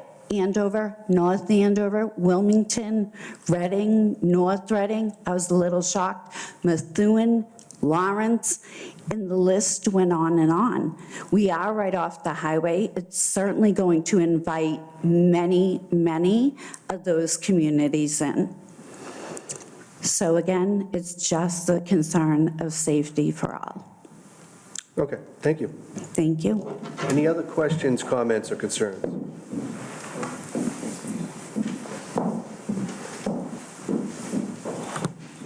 Hi, my name is Vid Mita. I'm the operator of the daycare. I'm the tenant. I'm sorry, didn't we just have somebody up here that represented you? I'm the regional manager. He's the owner. All right, keep it quick, because basically it's the same conversation, so I don't want to drag this out too long. If you send up a representative to have the same address talking multiple times for too long, I kind of did the same thing with the husband and wife, so I'm going to try and keep it short, all right? You gave time for all these people to talk for hours together, and we were sitting here. Like I said, now you're saying I just started, and you don't But even now want you're to using hear. up your time to argue about going forward, so just go ahead, and I'm just going to tell you, if it goes too long and it's repeating what was already said, I'm going to cut you off. So if you have something different, that's fine. Okay, even at the town meeting, you said that this was approved. Yeah. And we were not notified. Okay. That is one thing. And I am not going to try and explain the way town meeting works or how things are voted or any of that here. If you have an issue with something that was passed at town meeting, there are other places for you to take that up. I would suggest the select board as an excellent place to bring that concern. All we can do is work with what is approved and allowed in the town. Currently, this is zoned for that area. It is allowed, therefore we are reviewing it. You may disagree with that, but there's nothing about that that either you or I can do at this meeting. so what do You we, understand? Just like if someone came in and said they didn't like daycares there, then you would turn around and say, but I can have a daycare here. And you wouldn't want us to say, but yeah, we don't like it. Do you understand what I'm saying? Like, you can't argue both ends of that, you know what I mean? Your business is allowed there, this business is allowed there. That's all we can review, okay? Now, you can make comments about why you think it doesn't work, that's fine. But we're not gonna have an argument about what was passed at town meeting and what's okay up there, because then we get into, is it coffee shops that aren't okay? Too much caffeine, bad for people. I'm not doing that, that's not how this works. The town says what can go there, we have the zoning rules, we have to go by that. So let's stick to that, okay? Okay, but our school operations, it's not just the preschool, as my director just mentioned. We have siblings coming, we have parents coming. It's not the reflection of our community. I think it's going to be our business is going to suffer a lot if you allow this to happen. Fair That's all I can say. Thank you, sir. Anyone else with questions, comments, or concerns? You guys don't have to raise your hands. When it's your turn, you can just go up. I was at the last meeting. Name and address if you don't mind, please. Judith Jadis, 55 Deering Drive. I've lived there for over 50 years. So as I started to say, I was at the last meeting, so I knew this one would be on traffic. So I went to Mass DOT to see what a person that doesn't know anything about traffic could find out. So I came up with the same figure that they gave you for Andover Street, $15,484.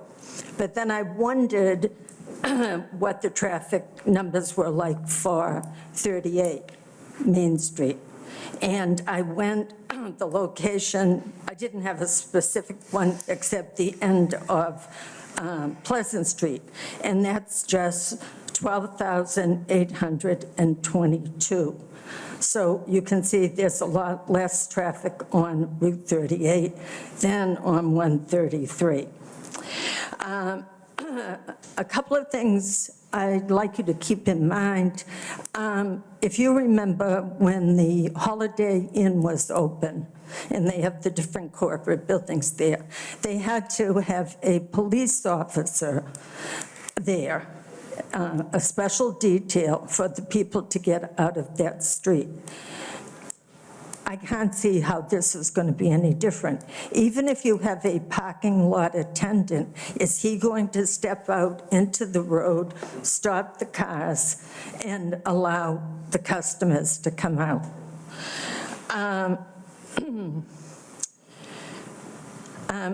The other day, I noticed a little girl getting off the bus, and she was going to the new townhouses. So the bus stops at the top of Deering Drive, and that's right where there are two lines of traffic. So the cars here are stopping.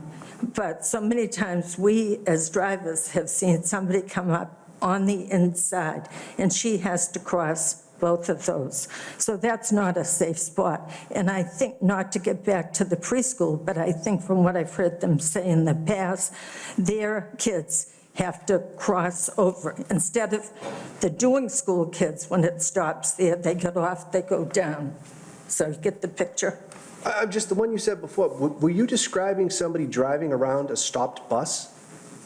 No, I said that's a possibility. No, they didn't that. But when doing school kids, they get off, they go right down the street.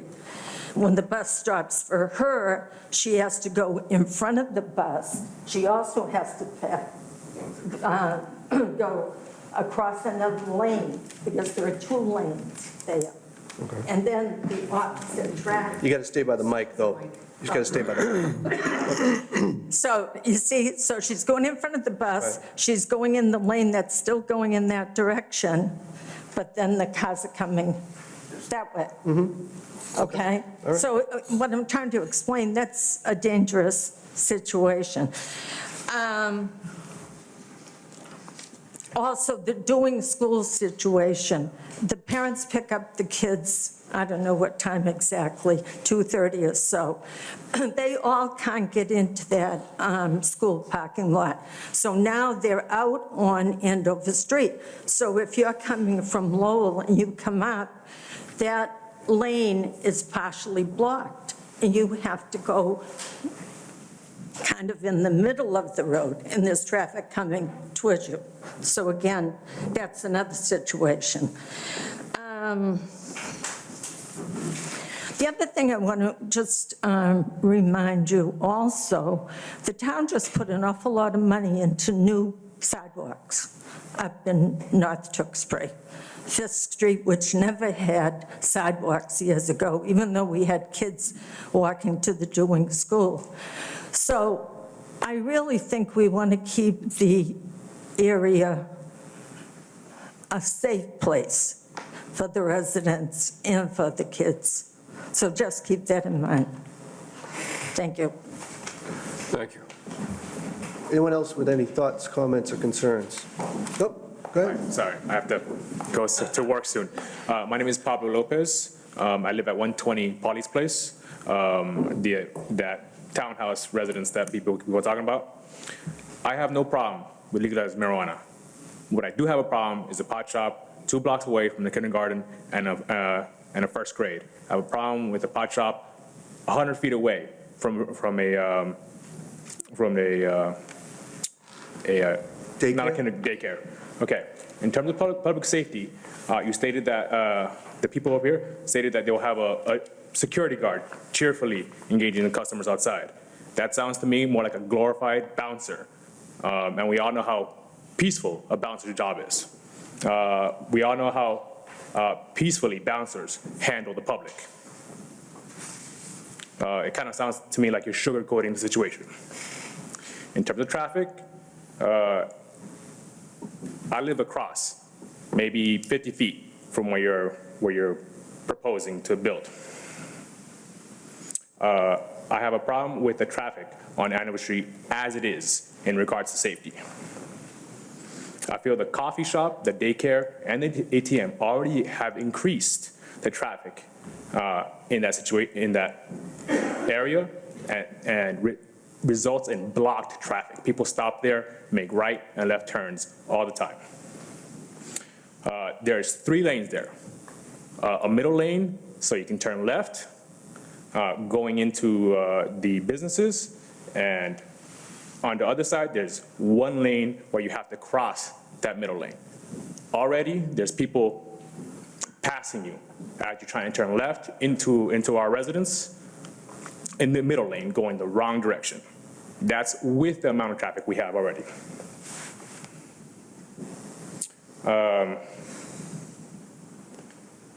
Another issue is that the location we're talking about is on a hill, is on a decline. In the winter, as it is right now, when it snows, even when there's a little bit of ice on the road, stopping at those businesses and turning right already causes you to slip into the exit. And if there's another car coming out there, and if you're not already going slow enough, you will hit that car as their exit. In terms of this preschool, it concerns me that we spent about 45 minutes to an hour talking about traffic. And we spent about 2 or 3 minutes talking about whether or not the daycare counts as school or not. You might say that's old news. To me, that's kind of insulting. I think it's a bit of a cop-out. Sir, because again, so we're talking about the same thing. Whether or not this business and that business have any conflicts or anything like that is a separate issue from the state-defined rules as to whether it is a school or not. So I don't want you putting words in either my mouth or anyone else on the board as to anything beyond that. All we said was, we are not going to have a long conversation about whether it's a school, because it's not. You can discuss that it's a preschool and how that may or may not affect the 2 businesses. But you aren't going to say it's a school, because it's not. That's all we said. And any implication that you want to make about either myself or the board saying something different is an issue apparently you need to take up with the state and how they define schools, not this board and not here. I think the implication was in the amount of time you allowed us. Would you like to use some of your time to discuss the fact that it's a preschool and any concerns you might have about it being there next to this business? If so, please feel free to do so. But we will not discuss whether it is a school. Fine. I will say you are a local government and you have the power to set local ordinances, whether or not the state has. Nope, actually, we don't set any of those things. The town does, at town meeting, which means the citizens of Tewksbury. I suspect, seeing as you live here, you are one of those. So those things are passed at town meeting, not by this board. So again, just so we're being completely forthcoming in what we're talking about when we make our comments, what we can and cannot do on this board, and your implications as to how we affect those things. We have the town bylaws that we're dealing with, the zoning bylaws. That's what we're talking about here. If you have an issue with something that's been passed, there are other places for you to take that up. If you have issues with this business and something else in that area, please discuss those, and I'd be happy to listen. But we're not going to have an argument about what should or shouldn't have been passed or not passed by the town here. Okay. There is the issue of how easy it is to access local government and how easy. Okay, again, that sounds like something you want to write as an editorial for the newspaper. That is not for here. So I've given you plenty of time. If there's a topic that we can discuss that you'd like to return to, I'd be happy to listen. If not, I'm going to move on to the next person who wishes to speak. Sure, I've said my piece. Excellent. I appreciate it. Thank you, sir.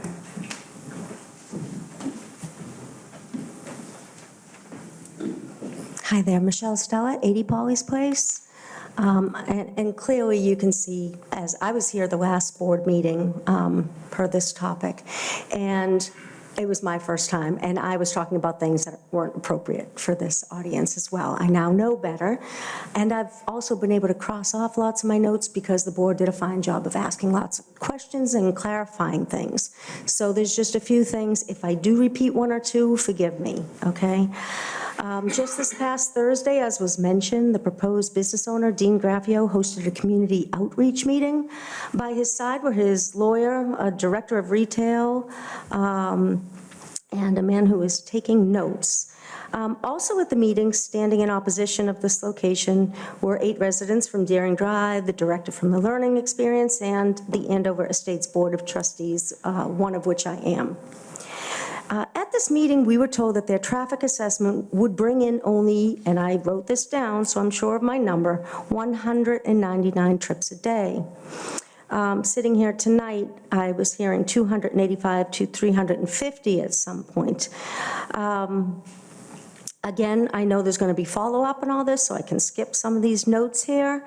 But what I did do before coming here, because of this contradiction in the number of 900, which we heard, was I did my own research and had a call put into Rise Dispensary down in Dracut, and was told that they have multiple days a week that they see 900-plus customers. So I should be clear, the word was customers and not trips. You don't have to take my word for this. You can call and confirm that they received this inquiry, and that was the information that they gave. Keeping in mind that that Dracut dispensary is not surrounded by multiple hotels, nor is it right off an exit of a major highway, which you obviously have discussed, where people can hop off the highway from all the surrounding towns, which somebody also listed, who have prohibited dispensaries such as Andover, North Andover, Lawrence, Wilmington, Reading, North Reading. We can certainly expect, in light of that, that those numbers at this proposed dispensary be higher than Dracut's. That's logic, right? I also think it's kind of interesting with the low numbers, and again, I am not a numbers person, and I don't have the expertise to do this quickly, but with 1.5 million potentially invested, I think I heard a number of 4 to 5 million expected off 200 customers a day. I think those will be interesting numbers to play with. Another concern regarding these high numbers relative to where I live, directly across the street from this proposed business, is the percentage of which will miss the turn into the dispensary. Odds are they will use our private way at Polly's Place as a turnaround, as this happens on a regular basis already, which is less than 250 feet from their missed turn. That is a great safety concern, as there are kids who are outside in the driveway areas. You know, and I was really concerned at that community meeting when I heard Dean Graffio's lawyer state, and here I quote, "The town of Tewksbury wants this, they want this location," but now, listening to you all, I think I understand where that's coming from, but you can imagine that we did all leave that meeting saying, does that mean it's a done deal? I think that's been cleared up. Previously, these things were determined, and as most of us work 1 to 2 jobs and have families and busy lives, yeah, we don't get to town meetings and we don't read this stuff all the time. So unfortunately, these very important issues do get by us. I think the last thing I'll say about the traffic, we need to take into account, we have that newly renovated Hilton Garden Inn on Highwood Drive. We have those, as mentioned, the new condos at 133, and we have the upcoming Residence Inn being converted into 130 apartments. It's a lot. It's already a lot. As you've heard from everybody, it's going to be a lot. Thank you. Thank you. Anyone else with any questions, comments, or concerns?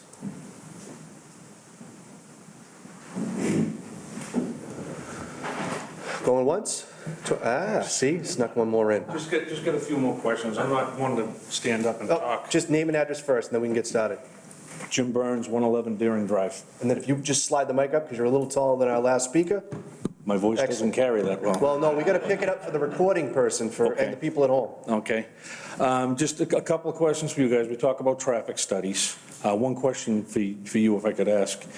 The first few sentences you mentioned tonight is you mentioned dispensaries in California. So I mentioned that the original land use code or guidelines was in review of dispensaries from, actually not all of the dispensaries, only actually 2 dispensaries were included in that study from California, Oregon, Colorado, and Massachusetts. In Massachusetts? Yes. Okay. I got 2 other questions, and then I'll leave you at peace. One, is there studies as far as how it affects property values in the area? And the reason why I ask is those condos on the corner are selling for $509,000, condominiums. I didn't pay that for my house. The third question would be, is there any kind of study done as far as law enforcement and crime rates that are around these dispensaries they're putting in? We have 17 of them, as you mentioned, in the area. Has anybody gone to them and asked them as far as, has crime increased around those areas? I'm sure everybody would be interested in that as well. As to your first question, not really our purview as far as property values. I guess maybe that'd be a question better discussed further at the select board should this get there. Just because that's just not something in our wheelhouse. Whether there are or are not studies, I have no idea. But it's not something we would be. It wouldn't be done. We wouldn't be using it as one of the measuring sticks for whatever we're doing. All right. As far as your second question, I don't know the petitioners, if they have that information, I have no idea. I suspect there is such information. I have no idea, though. And again, we are awaiting, and it would more likely happen with the select board, any comment from our own public safety as far as any concerns they do or do not have regarding this that's after us, not part of our review. Okay, well, I brought those questions up because we all know that Ames Pond, for the longest time, has been a magnet for the police. All right, and it's just adding to the area, adding to the people that live in that area. So as you said, we care about our neighbors. That would be one of my concerns for my neighbors. All right, thank you. All right, one more time. Any more questions, comments, or concerns? Going once, twice. All right, I'll bring it back to the board. Anything further from any of the board members at this time? Seeing none. All right, so we've had our conversations. You've heard the concerns of the residents. I suggest you consider those and any of which you wish to address when we have our next meeting. And/or if you choose to do so outside with those residents and neighbors, that's up to you. But I suspect that if you either don't address it with them in between the meeting, we'll be back here talking about it at the next one. So having answers to whatever it is you feel comfortable answering or not answering is it's up to you guys. But, we may continue these conversations at the next meeting. All right, the next meeting, Mr. Chairman, is February 12th. I would suggest just in light of the fact that this would be our third meeting, if we could have a request that just a draft of a decision be circulated, so if we were to close the meeting at the next hearing, that there would be something that we could discuss at that time.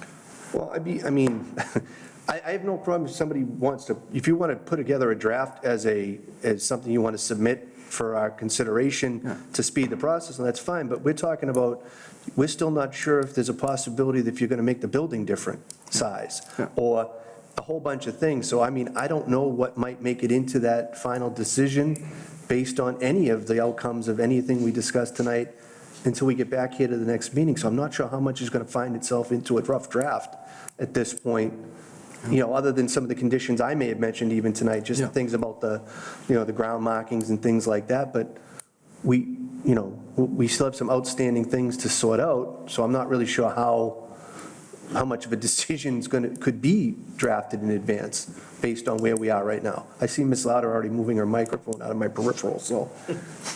Thank you, Mr. Chairman. In the best effort to draft proposed waivers or conditions prior to the next meeting, once we have our meeting with Attorney Feely, the Assistant Town Manager, if you wanted to do a response to my initial review based on whatever the revisions may or may not be to the site plan, because as it stands, I only have that original submission right now. The sooner you get that to me, the better. Then I can certainly take the feedback from that memo and start to put together something that we can consider at the next meeting, for sure. Okay, thank you, that's all we're looking for. Thank you, Mr. Chairman. All right, so let's just, do we have a motion to continue this till 7:20 on our February 12th meeting? So moved. A motion made, do we have a second? Motion made and seconded. All those in favor signify by saying aye. Aye. All those opposed, motion carries. Just a note to folks that if you do need to stay and speak with anybody, do it on the lower level or outside, because it echoes horribly in here. Thank you. Or shut that door. All right, moving on to agenda item F, 1695 Shawshene Street, site plan approval, land disturbance permit. Do I have a motion to waive the public reading? So moved. A motion made, do I have a second? Second. Motion made and seconded. All those in favor signify by saying aye. Aye. All those opposed, motion carries. We'll give it a second for the sound to clear out. Is it worth trying to plug in, or Give it a go. Yeah. if not, We haven't had apologies? too much luck with it.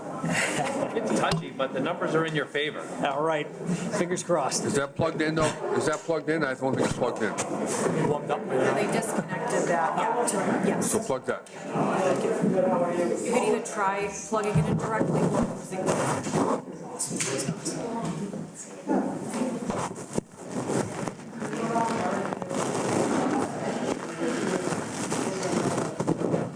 Something's going on. What's that? Something. Well, might have had luck in the drawer there. Just don't move it or otherwise, So what would it take to get that resolved or fixed? I don't know. Some laptops are perfectly fine. Very well. Yep. all right, once you guys are settled, just give your names for the record and we can start. David DiCenzo, owner of the property. Jeff Ketteritz, VHB. Floor is yours, gentlemen. All right, thank you very much. So good evening, we're here for an application for a modified site plan approval to 1695 Shawshene Street that we were here last spring and summer with, and would just like to present to you real quick kind of where the site plan left off at our last meeting and highlight some of our proposed changes. Quick glimpse here, this is the site plan as was previously approved over the summer. Retail office building, associated parking, landscaping, site lighting, trash enclosures, and some sidewalk improvements along Shawshene Street. Essentially, as we're getting ready to mobilize for construction and building permit process, we went through a value engineering process and wanted to come back to the board to propose some site plan changes. And I'll flip to the revised plan here. So highlights of the changes, we removed 8 single-loaded parking spaces that were previously proposed along the back side of the building to pull that disturbance limit out and reduce the total parking count by 8. We eliminated a significant portion of retaining wall, guardrail, and fence that supported that rear parking along the back side of the site, and helped alleviate some of the significant grade change at the back end. We did reconfigure the loading area to pull it closer up towards the building, towards the sidewalk access from the rear, and aligned it with the parking aisle, and associated reduction of both impervious areas and total disturbances within the 100-foot, 50-foot buffer zones. And just to highlight, no changes to the size, location, program of the building, gross square footage, no changes to setbacks or heights. I'll just flip through some real quick overlays so you can see the previously approved design and where we stand now. So the black is the original, and the red behind it just gives you some context on where the new extents are. So we mentioned removal of the parking along the back. You can see on plan north side, minor modification where the property owner for both parcels is the same, and come to agreement that it was in the best interest of both sites to modify the grading between 2 retaining walls to level that off. So the area shown in red, the north side, is just some additional grading to help having basically redundant retaining walls there. Just a quick summary of the grading changes. As mentioned, removing the retaining wall on the backside. The probably major piece here is the stormwater management system that was previously proposed under the rear parking in order to pull back those disturbance limit. We're moving the stormwater system to the south side of the building. That's currently under review with DPW. We understand there are some follow-up test pits. We've performed some investigations, but we need to get DPW back out there to witness them. So that's an item we need to follow up with. And utility-wise, no major changes.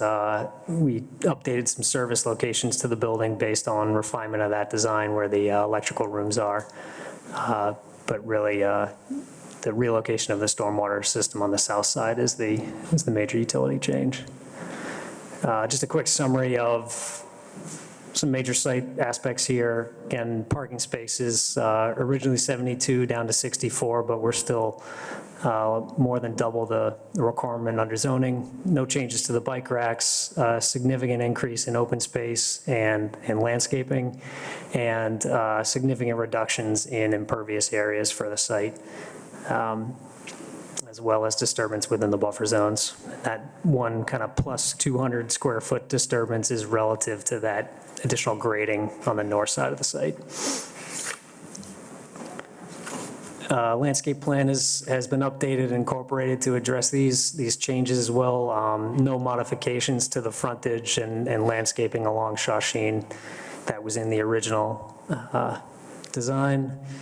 No changes to emergency access circulation. This is consistent with the original project as well. And I believe, Alex, I know there was another comment on the loading area, so we can look at, I'll flip back to this real quick, the parking spaces in the southeast corner of the site. What we'll look to do is revise a plan back to you that stripes some more of those out so that there's sufficient room for a vehicle stationed at the loading dock, or sorry, the dumpster area.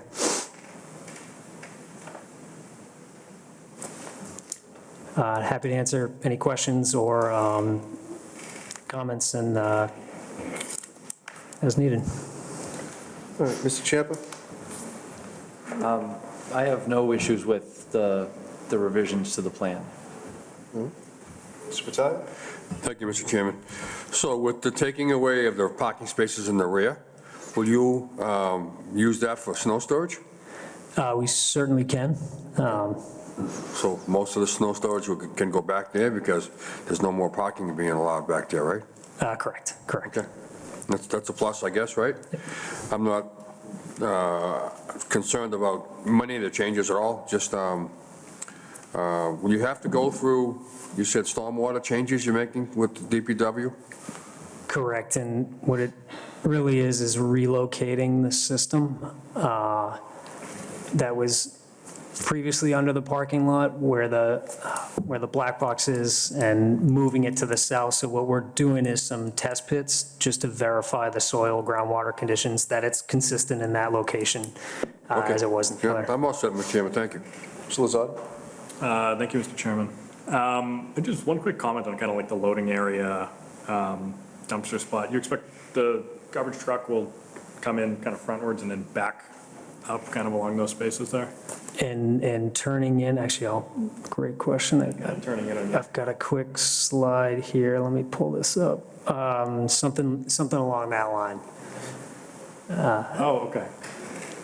That, to be honest, whether it's front-loaded or rear-loaded, whether it pulls straight up and backs into that pattern and then out, or vice versa. Okay. And your actual like, inventory delivery van, they're small, right? I'm not operating the dispensary, we're just the landlord. But yeah, I'm assuming that they're just like I regular think we've had vans. folks Right. describe them to us Yeah. as like small vans, Yeah. so it wouldn't necessarily be a huge issue there. Outside of that, yeah, I have no questions.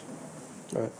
I have nothing, I mean, the modifications are fairly straightforward, they're not major changes to the site. Obviously, as Ms. Lauder's letter indicated, you know, the DPW and Conservation have some things to check. The test pits have to be, you know, witnessed, and so, I mean, other than that, you know, I suspect that if that stuff's all squared away by the next, you know, we can probably finish this up. Does that seem, if, I said if. If the weather cooperates for the test pit witnessing, I expect so. A couple of warm days. Yeah, right. All right. Okay, so with that, I'll open up the audience. Anyone in the audience with any questions, comments, or concerns on this one? Seeing none, I'll bring it back to the board. What's the pleasure of the board at this time? So I'll make a motion to continue, Mr. Chairman? All right, till 7:25. We have a motion made. We have a second? Was that say his second? Okay. Motion made and second. All those in favor signify by saying aye. Aye. All those opposed, motion carries. Thank you. We'll see you next Thank you time. very much. Good.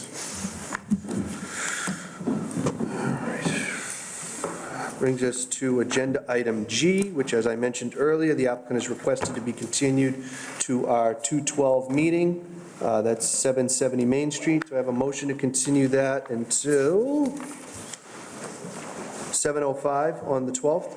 So moved. A motion made and seconded. All those in favor signify by saying aye. Aye. All those opposed, motion carries. That brings us to agenda item H, which is 1438 Main Street. This is a site plan review continued from our 1/8 meeting.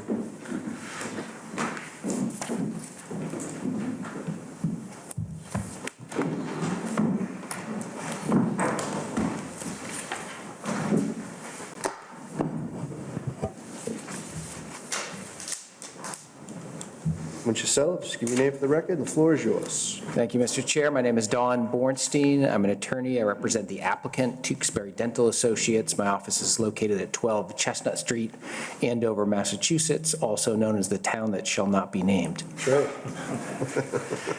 You knew who I was talking about. I did.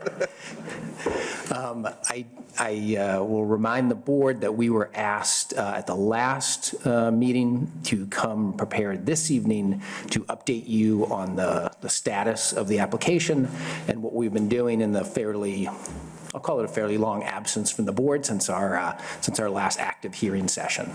So you'll remember our last active hearing session, we had a room that was nearly as full as this room was several minutes ago, and various concerns were raised by, I'll say, two abutters. Principally, at least a number, were the Serena Woods condominium residents. Since the last meeting, we've had ongoing and routine communications with representatives of, or a representative of Serena Woods condominium. In reviewing my notes, we've had 40 incoming substantive emails, 34 outgoing substantive emails for nearly 75 emails. We've had 3 lengthy Zoom meetings where we've reviewed plans. We're on our 3rd iteration of the site plan. In fact, version of the plan was just provided to the representative for Serena Woods as soon as it was ready this past Friday. We've already started exchanging some comments on that. I know we have at least, I believe, 2 representatives from Serena Woods here tonight, but the short story is we are in an active discussion with Serena Woods. We've provided them with a draft of a potential agreement regarding the concerns they had about snow plowing obligations, landscaping obligations, other things around our proposal. So we've had, I think, a comprehensive discussion. That's still ongoing. It's not a cinch that we'll arrive at a place that we're both satisfied with, but I think we've made significant progress towards that. And at a minimum, we've gotten a lot of things out on the table between ourselves, 2 abutting owners, that were important to do, and I think better done in the discussion process we've been having than here in the public session, taking the board's time. And I would note, I do believe a few representatives of Serena Woods here tonight that I think want to address the board as well. Yeah, we'll do public comment in a second. So we'll get to it in a minute, but I want you to be thinking about it while the rest of this goes on.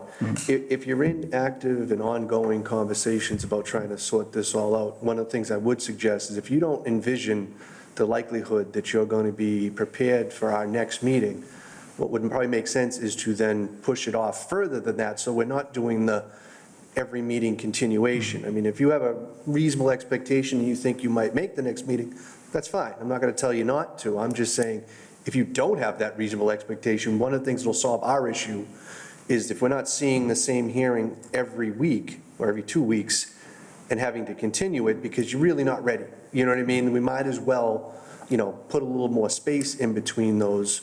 It would make a little more sense. You know what I'm saying? So, consider that, while we have the rest of the conversation. Mr. Lazardi, anything? Thank you, Mr. Chairman. No, just to recap, negotiations still ongoing, progress being made, but we're not finalized yet, right? Yes, that's, I believe, the status. Yeah, that's all the questions I have. Mr. Chairman? I just want a clarification on the 75 emails. You're saying substantive, so we're not talking about 1 sentence or 3-word replies, right? We're talking about substantive, meaning each email is at least a paragraph with, multiple points and so on. I can't say I reviewed all 74 emails in that detail leading into tonight's meeting, but many of those emails were substantive, and we've had 3 lengthy Zoom meetings. I believe the representative for Serena Woods will also confirm that we've taken up a fair amount of his time in those Zoom meetings, and this has not been something we have just simply shelved since we saw the board last in an active session. We've been busy discussing this. We're at a 3rd iteration of the draft site plan. I've produced a proposed agreement document regarding those other items, all substantive work. We have been busy while we've not been in front of the board.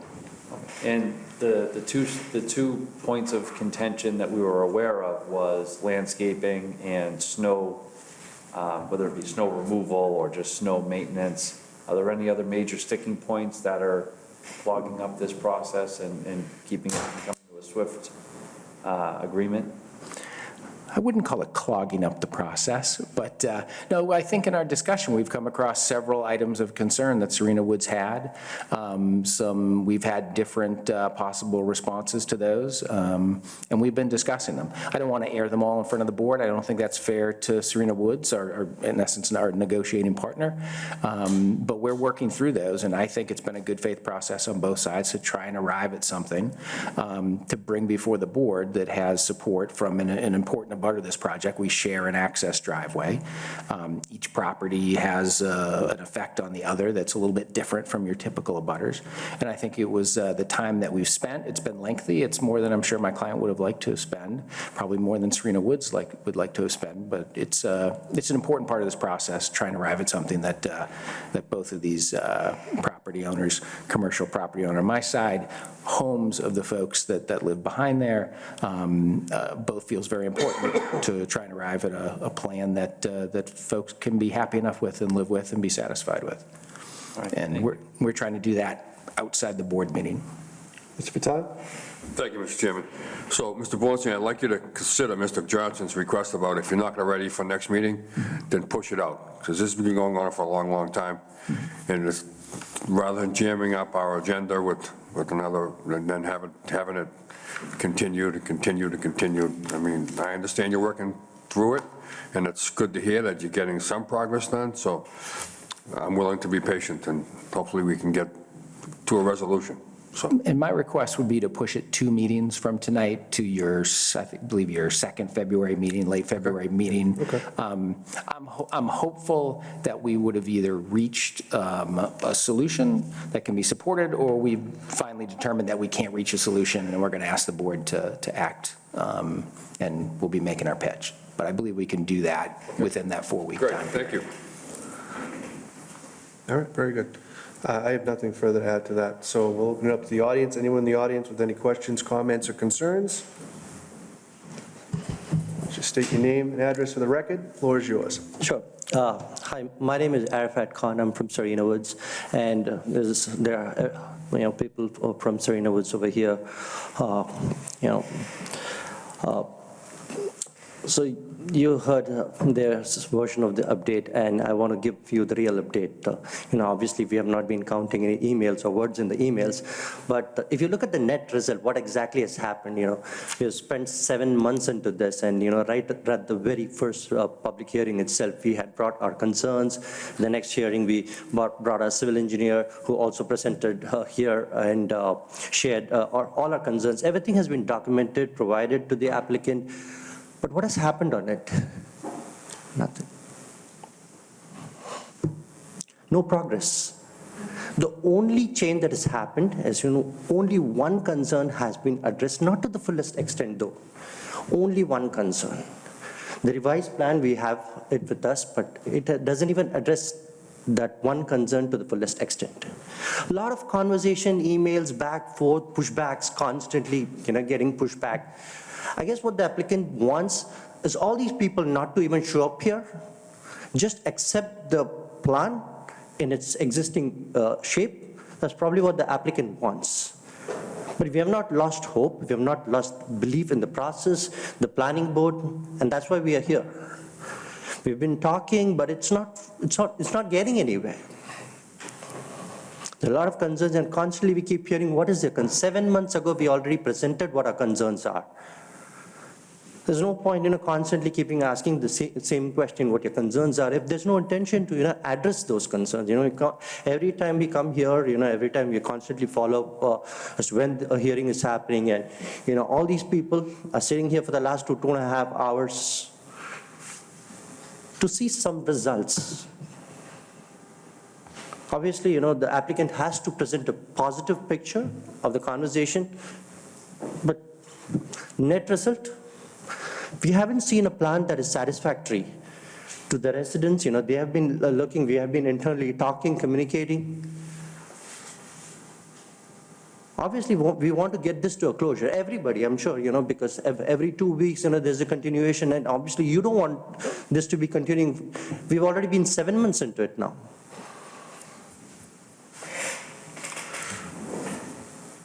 And I'm just here to tell the truth. I have nothing to lose, The applicant, obviously they want parking spaces.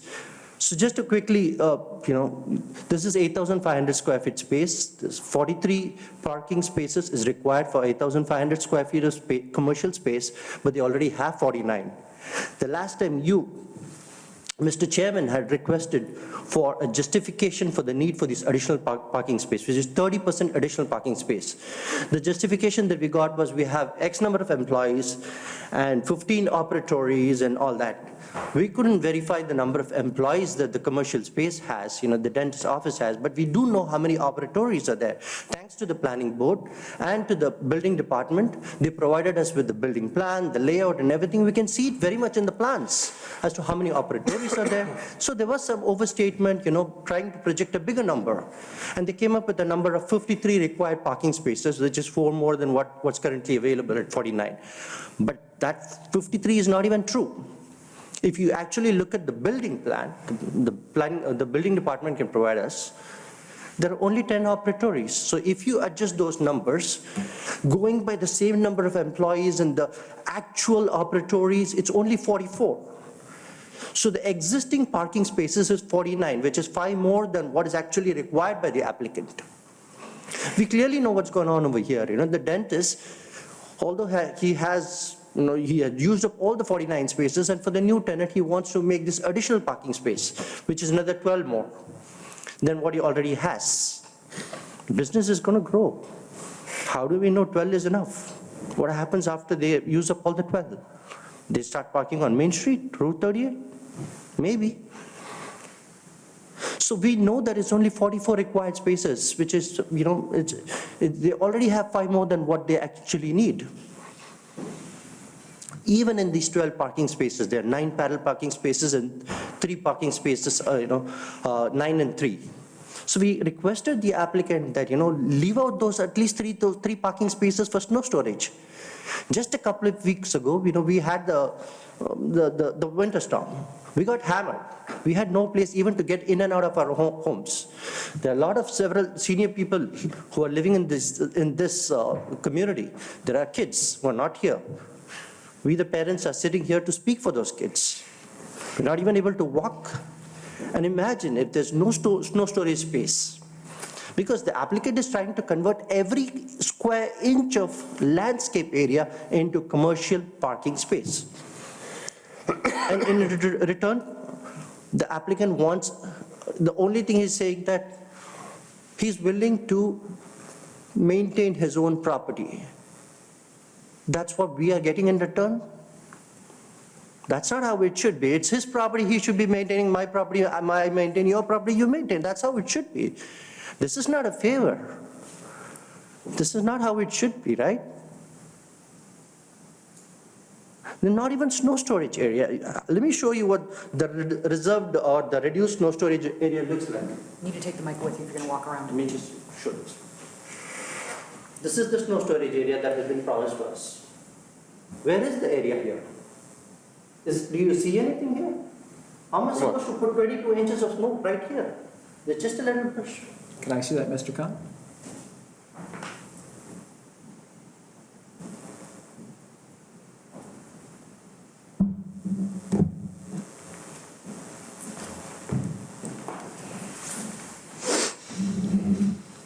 So we didn't really get a real justification for the parking need. Maybe we can address need for parking, but this is greed for parking. How do you address that? I don't know. Next, let's speak of the use case. We were told by the applicant that these 12 parking spaces would be used by employees. The business starts at 7 in the morning. 6:30 in the morning, the employees drive in. That's when the parking lot is completely empty. They can enter the parking lot. All they have to do is just exit the parking lot and park in those spaces, assuming all the 12 parking spaces are going to be used by the employees, which is what we have been told. I don't know if there's been any change to that. So all they need is just an exit point. They already have an entrance come exit point, which is existing. In addition to this, they would already just need an exit point. But the applicant says, no, we need an exit point plus an additional third access point, another entrance point. I don't know what the actual intention for this parking space is. Is this even going to be employee parking spaces? If it's going to be employee parking spaces, then 6:30 in the morning, they don't even need this additional entrance point. All they need is one exit point. Enter the parking lot, exit out, and parallel park. In the evening, drive out. That's it. There's no need for these additional access points. It's just a small parking lot. You enter, you exit, you parallel park, that's it. Practically speaking. So I was talking about snow storage. Snow storage, I showed you the reserved snow storage area that has been provided. I had asked for at least these 3 parking spaces, allow it for snow storage. What we have been told is, currently it is soil. When you dump the snow over there, the snow melts, it drains into the soil and it enriches the water table, right? But what we have been told is, we're going to remove all the soil. Instead of the soil, we are going to pave it, turn it into car parking spaces, and then we are going to use it for snow storage. What happens to the snow melt? And the applicant says, no, we're going to scoop out all the snow as soon as the snowstorm happens. We're going to put it in our truck and we're going to drive it out. Is this even practical? Well, it's been done in the past. People are required to remove snow if it's in excess and they have no place to put it, so they take it off site. So it does happen. I'm not saying it's the perfect solution at this site, but it does happen in other locations, that's all. I understand. Okay. So practical challenges, I'm talking about practical challenges when these things happen, right? So let me just, because I mean, I've given you some time, but I mean, I think the bottom line would be that, you know, there may be some disagreement between the petitioner and the abutter as to how close to or how productive the conversations have been. What I will say is there's going to come a point where you're going to have to come back in with whatever it is you want to present. And at some point, the board is simply going to have to make a decision of whether we are or not okay with whatever comes in and make an up or down decision based on, you know, comments from the abutters and, you know, the board's feelings. I think, you know, I'm not sure when that point is, but, you know, if you don't see a resolution soon, I would suggest that it may be the time to just simply bring in whatever it is you're going to bring in, and we're going to have to go over it and figure out where we stand and, you know, how the board's going to go with or not go with whatever it is. The one thing I will add, and I think it kind of feeds off the comment that was made, one of the things, if I remember correctly, that the board, when this all started, was this second tenant at the site, the one that sort of caused the idea that this was something that, you know, the petitioner wanted to pursue, has now been there for a little while, correct? Like operating? Yes, I'm not sure at what level, but yes. Okay, so I would presume that, you know, if and when you do decide to bring in whatever your final proposal kind of, you know, you want to go forward and see where we end up with is, that at that point, I feel like you should be able to provide the board with some feedback from that tenant as to, with more detail as to the need. The need was sort of, you know, unexplained at the beginning because it was an expected need, meaning it had not yet started operation there. Now it has. It's been operating for X number of time and however much it's operating, I have no idea.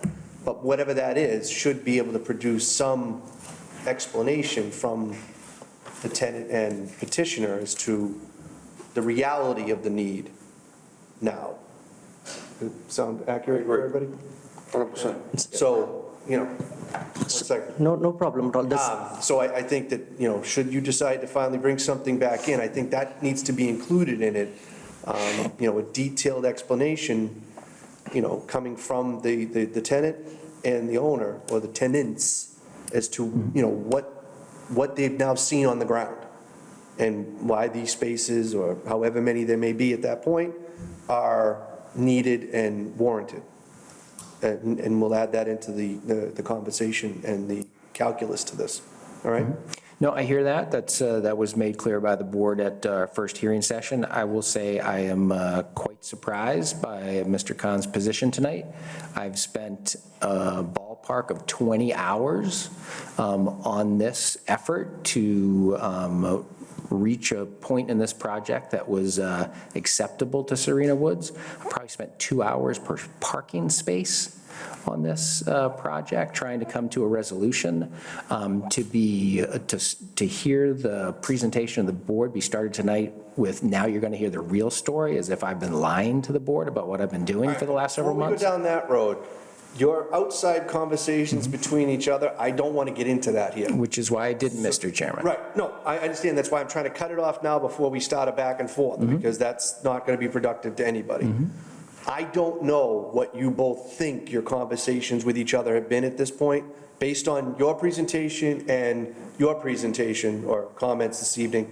They don't sound as aligned as I'm sure either of you hope, or the board might hope, which is why I'm making the suggestion that at some point, if it doesn't appear that a mutual understanding is going to be made outside, I think it's going to become time to come back to the board with whatever it is you want to come back to the board with, and we will restart this process and make a decision on what you've brought in, because I have no idea if you're ever going to get it to a resolution. That's between you guys, or not you guys, but between the outside discussions. I'm not going to do this thing again where we come in and our update involves you guys discussing whether you do or don't discuss and whether you do or don't agree. We're not going to do that again. If you have something to bring in, I suggest we do so, at which point, any abutter or resident or whoever wants to comment on it can do so, and we'll move forward at that point. I hope that you guys might get on the same page, but that's not our biggest concern. This is only going to go on for so much longer before we're either going to kick this thing out or we're going to get back to work on it. So, we'll do this, we'll do the continuation out 2 weeks, and we'll see where we are.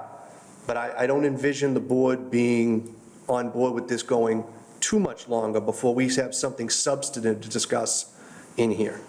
Yes, and I'd stand by my statement a little bit earlier, Mr. Chairman, that I think within 4 weeks, we will either have an agreement or we won't. After the comments tonight, it sounds like we won't. But That's up to you guys. That part I don't care as much about. It'd be nice if you do, because then everybody could come in and it could be a much easier, quicker process. If That was that's my not the intention. case, then we'll have our typical back and forth discussions during the meeting. But I think come the end of next month, I would hope that we'll be doing something substantive. I would suggest that if we aren't doing something by the end of next month substantive, it isn't going to go much longer before we're going to expect something in here to discuss. I'm in the exact same place, Mr. Chairman. All right, good. Thank you, Mr. Chair. Thank you. Just Sir. closing comment, I just want to show you We're that. not going to go, because snow storage in a picture on your tablet versus what's on a plan, we don't have any of that in front of us tonight. I have no idea if you're showing me snow storage area or if you're showing me, Andover. a town that should not be named. I have no idea, and I'm not getting into it. That's not what we're going to do. If you have that picture and you want to show it to me against a plan that's been brought in, fine. But what you've got on there, that could be your screensaver. I have no idea. You know what I mean? I just don't. And I can't get into what that is and what it shows without something Appreciate it. Thank you. hard to look at, all right? Thank you. Okay. Sir? Another comment, Mr. Chairman.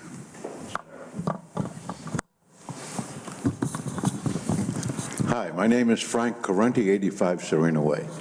He's my neighbor. Okay. I've been to these meetings, I think there's been 3 of them, maybe 4. Am I not correct that you said you really couldn't take a position on it until you heard from the conservation people? Honestly, I thought you said that at one point. There may have been something with conservation. Do we have something else? Conservation hasn't looked at it. It hasn't been addressed. Any meetings with conservation have been postponed by the applicant. Well, that may be. I have no idea. But do you not, does not your decision include an opinion from the conservation people? Well, they Or don't should it? determine what our decision is, but it's a factor depending on what it is Right. they're looking at. So you're asking the representative of the applicant to come in with a plan. That plan hasn't even been looked at by the conservation people. Well, if that's the case, that's not our issue, though. What I'm No, saying I is know get your it's not. ducks in a row and come back and we'll Right. discuss it. If that's one of the ducks, then it needs to be dealt with. I don't know, and I don't have any control over what conservation does or doesn't do. I or what they don't. understand. If they come back in and there's some outstanding issue with conservation and that's still an issue, then it will remain an issue. I don't know. I have no idea. I just don't want to put the cart before the horse. You're saying come in with a final plan. The final plan does in fact change water flow, it changed topography, it changes a whole bunch of things that the conservation people should look at. Meetings have been scheduled and the applicant has delayed them. I can only deal with what we deal with. If they come in with a plan and discuss it with us, and there is some issue outstanding with anybody, whether it's engineering or whoever, then we'll have to address that at that time.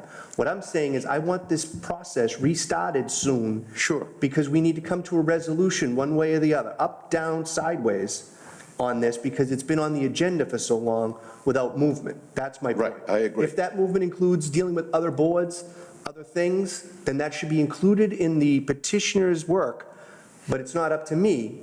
Okay. I'll just find out. If it turns out that there's something outstanding with someone, then we'll find out when it comes in. Okay, if I then understand, if I may,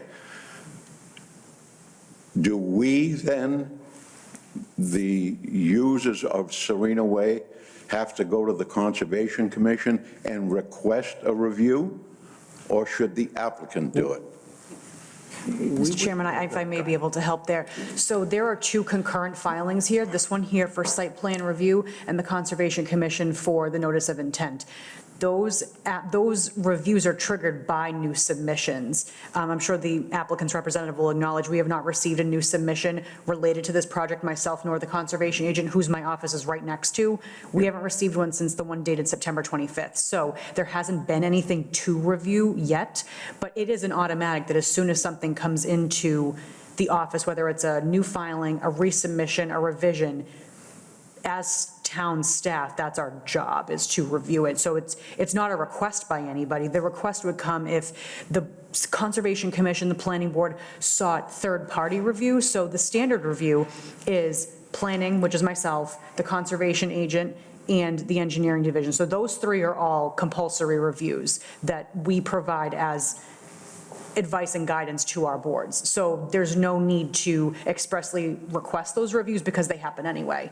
But again, just acknowledging that we haven't had submissions to review because there have been, again, we're not going to debate the productivity of them, but there have been ongoing conversations that have not resulted in any new submissions to this or the Conservation Board. Okay, let me make sure I understand all of that. The way I understand what you just said is when the applicant's representative submits a plan to you, and you approve it, it then goes to conservation to concur with you? No. So No. they're independent reviews. The Conservation Commission is tasked with reviewing the work to be proposed within jurisdictional areas. So their concern is in requiring the compliance with the Wetland Protection Act and the local wetland bylaw. This board is tasked with reviewing the components related to zoning. So pavement setbacks, building setbacks, number of parking spaces. No, I Now, appreciate that. Yeah, and What I don't understand, ma'am, is why this hasn't gone yet in front of conservation. There were meetings scheduled, and the applicant canceled them. right, similar to how these meetings have also been continued until this point, until the board requested that Attorney Borenstein appear and give an update. There hasn't been anything to discuss yet because there's been no new submission. Now, the Conservation Commission is also well within their right to request, similar to how the Planning Board did, that the applicant come in and give a similar update related to the progress on the work within the wetland jurisdictional area.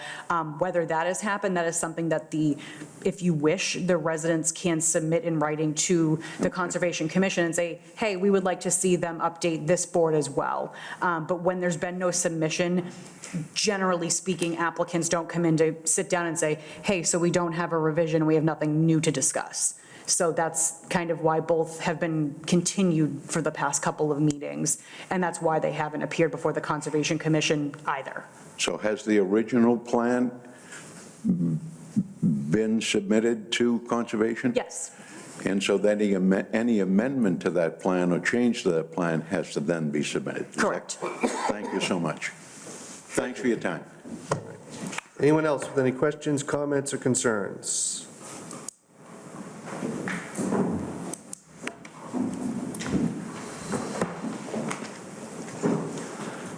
Danny Kim, 1428 Main Street. Just like last time, I will read the letter my father has composed to keep it brief. I'm writing to express our objection to the proposed expansion plan, specifically concerning the area where 9 parallel parking lots are planned, bordering our property. Starting with number 1, the drainage problems. The parking space at the end of the parallel parking lot falls within a no-build buffer zone. I believe it is appropriate to exclude this area from the parking space to address potential drainage issues. During the heavy rainfall, water accumulates in our backyard and wetlands. The end of the parallel parking lot is expected to exacerbate this drainage problem. I have submitted a reference file to Ms. Alexandria outlining these concerns, and there is additional worry about the retaining wall potentially causing drainage problems during heavy rain with no apparent solution identified. Number 2, problem of planting trees. The proposed plan calls for a 10-foot space between the boundary line of our house and the retaining wall. Intending to plant Abies balsamia trees. I believe that's how it's pronounced. I'm not 100% sure. This choice seems inappropriate as Abies balsamia grows too tall and wide for narrow spaces. Recognizing that this project will result in significant privacy disruption, we request sturdy fencing and appropriate trees to minimize this impact. After thorough research, we recommend the American Pillar Arborvitae as the best choice for privacy. Given the difficulty of replacing a 25-foot tall tree with a 15-foot tree, densely planting American Pillar Arborvitae at least 8 feet tall and spaced 3 feet apart is proposed. In conclusion, we believe that implementing these proposals will contribute to minimizing the inconvenience caused by the parking lot expansion. Thank you. Thank you. Anyone else? Any questions, comments, or concerns? All right, seeing none, we'll bring it back to the board. So as of now, we have a request to continue this till the 26th, right? 26th at 7:05. Do we have a motion? So moved. Motion made, seconded. All in favor signify by saying aye. Aye. All those opposed, motion carries. All right, we'll see you on the 26th. Okay, thank you. All right, Thank you for your time. thank you. All right, moving on to agenda item I. So 1167, 1177, 1187 Main Street, continued from our 1/8 meeting.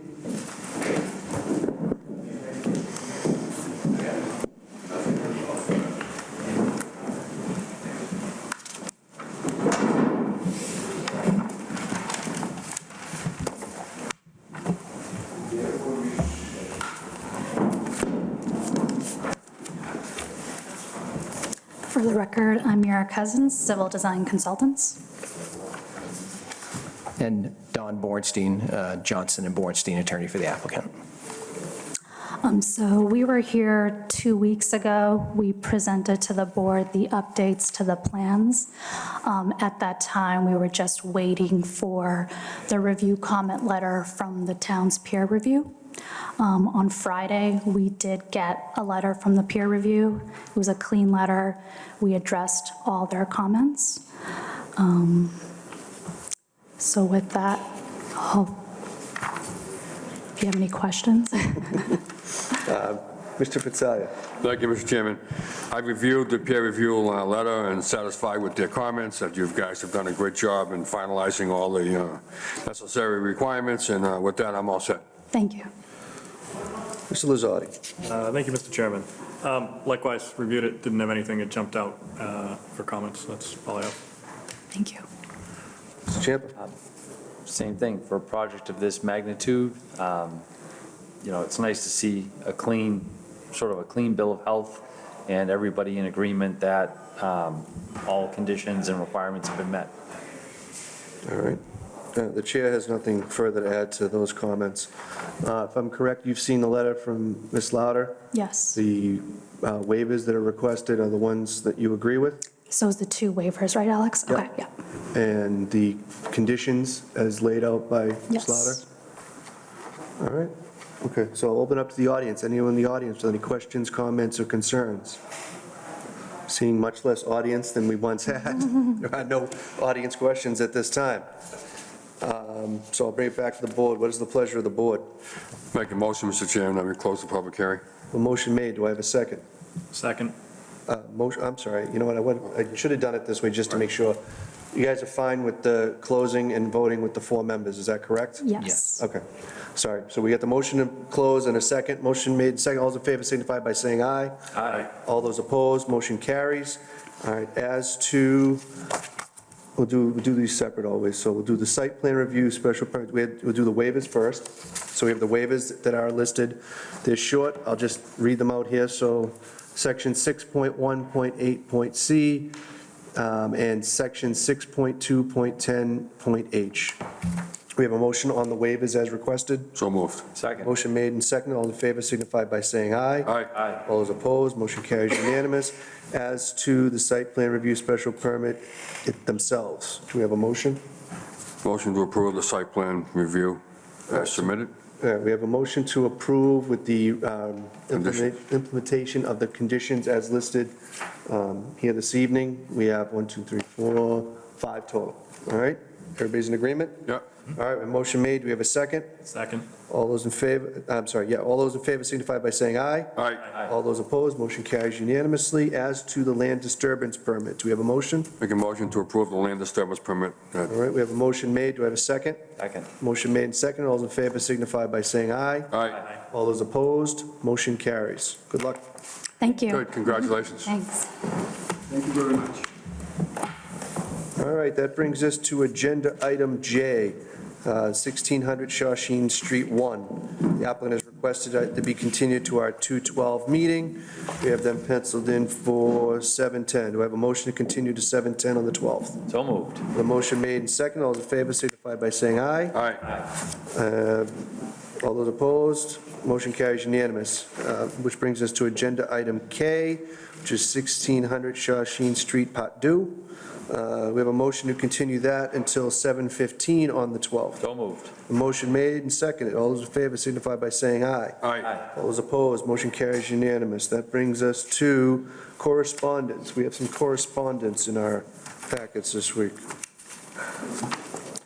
These correspondence are for 120 Lumber Lane, compliance update matrix, and 1625 Andover Street, Cannabis Community Outreach Meeting Notice. Yep. All right, so everybody's seen those, no comments on them, I suspect? No, all set. All right, Comments here, Mr. Chairman. all right, with that, we'll go move to other business not known at the time of the posting of the agenda. Is there any such?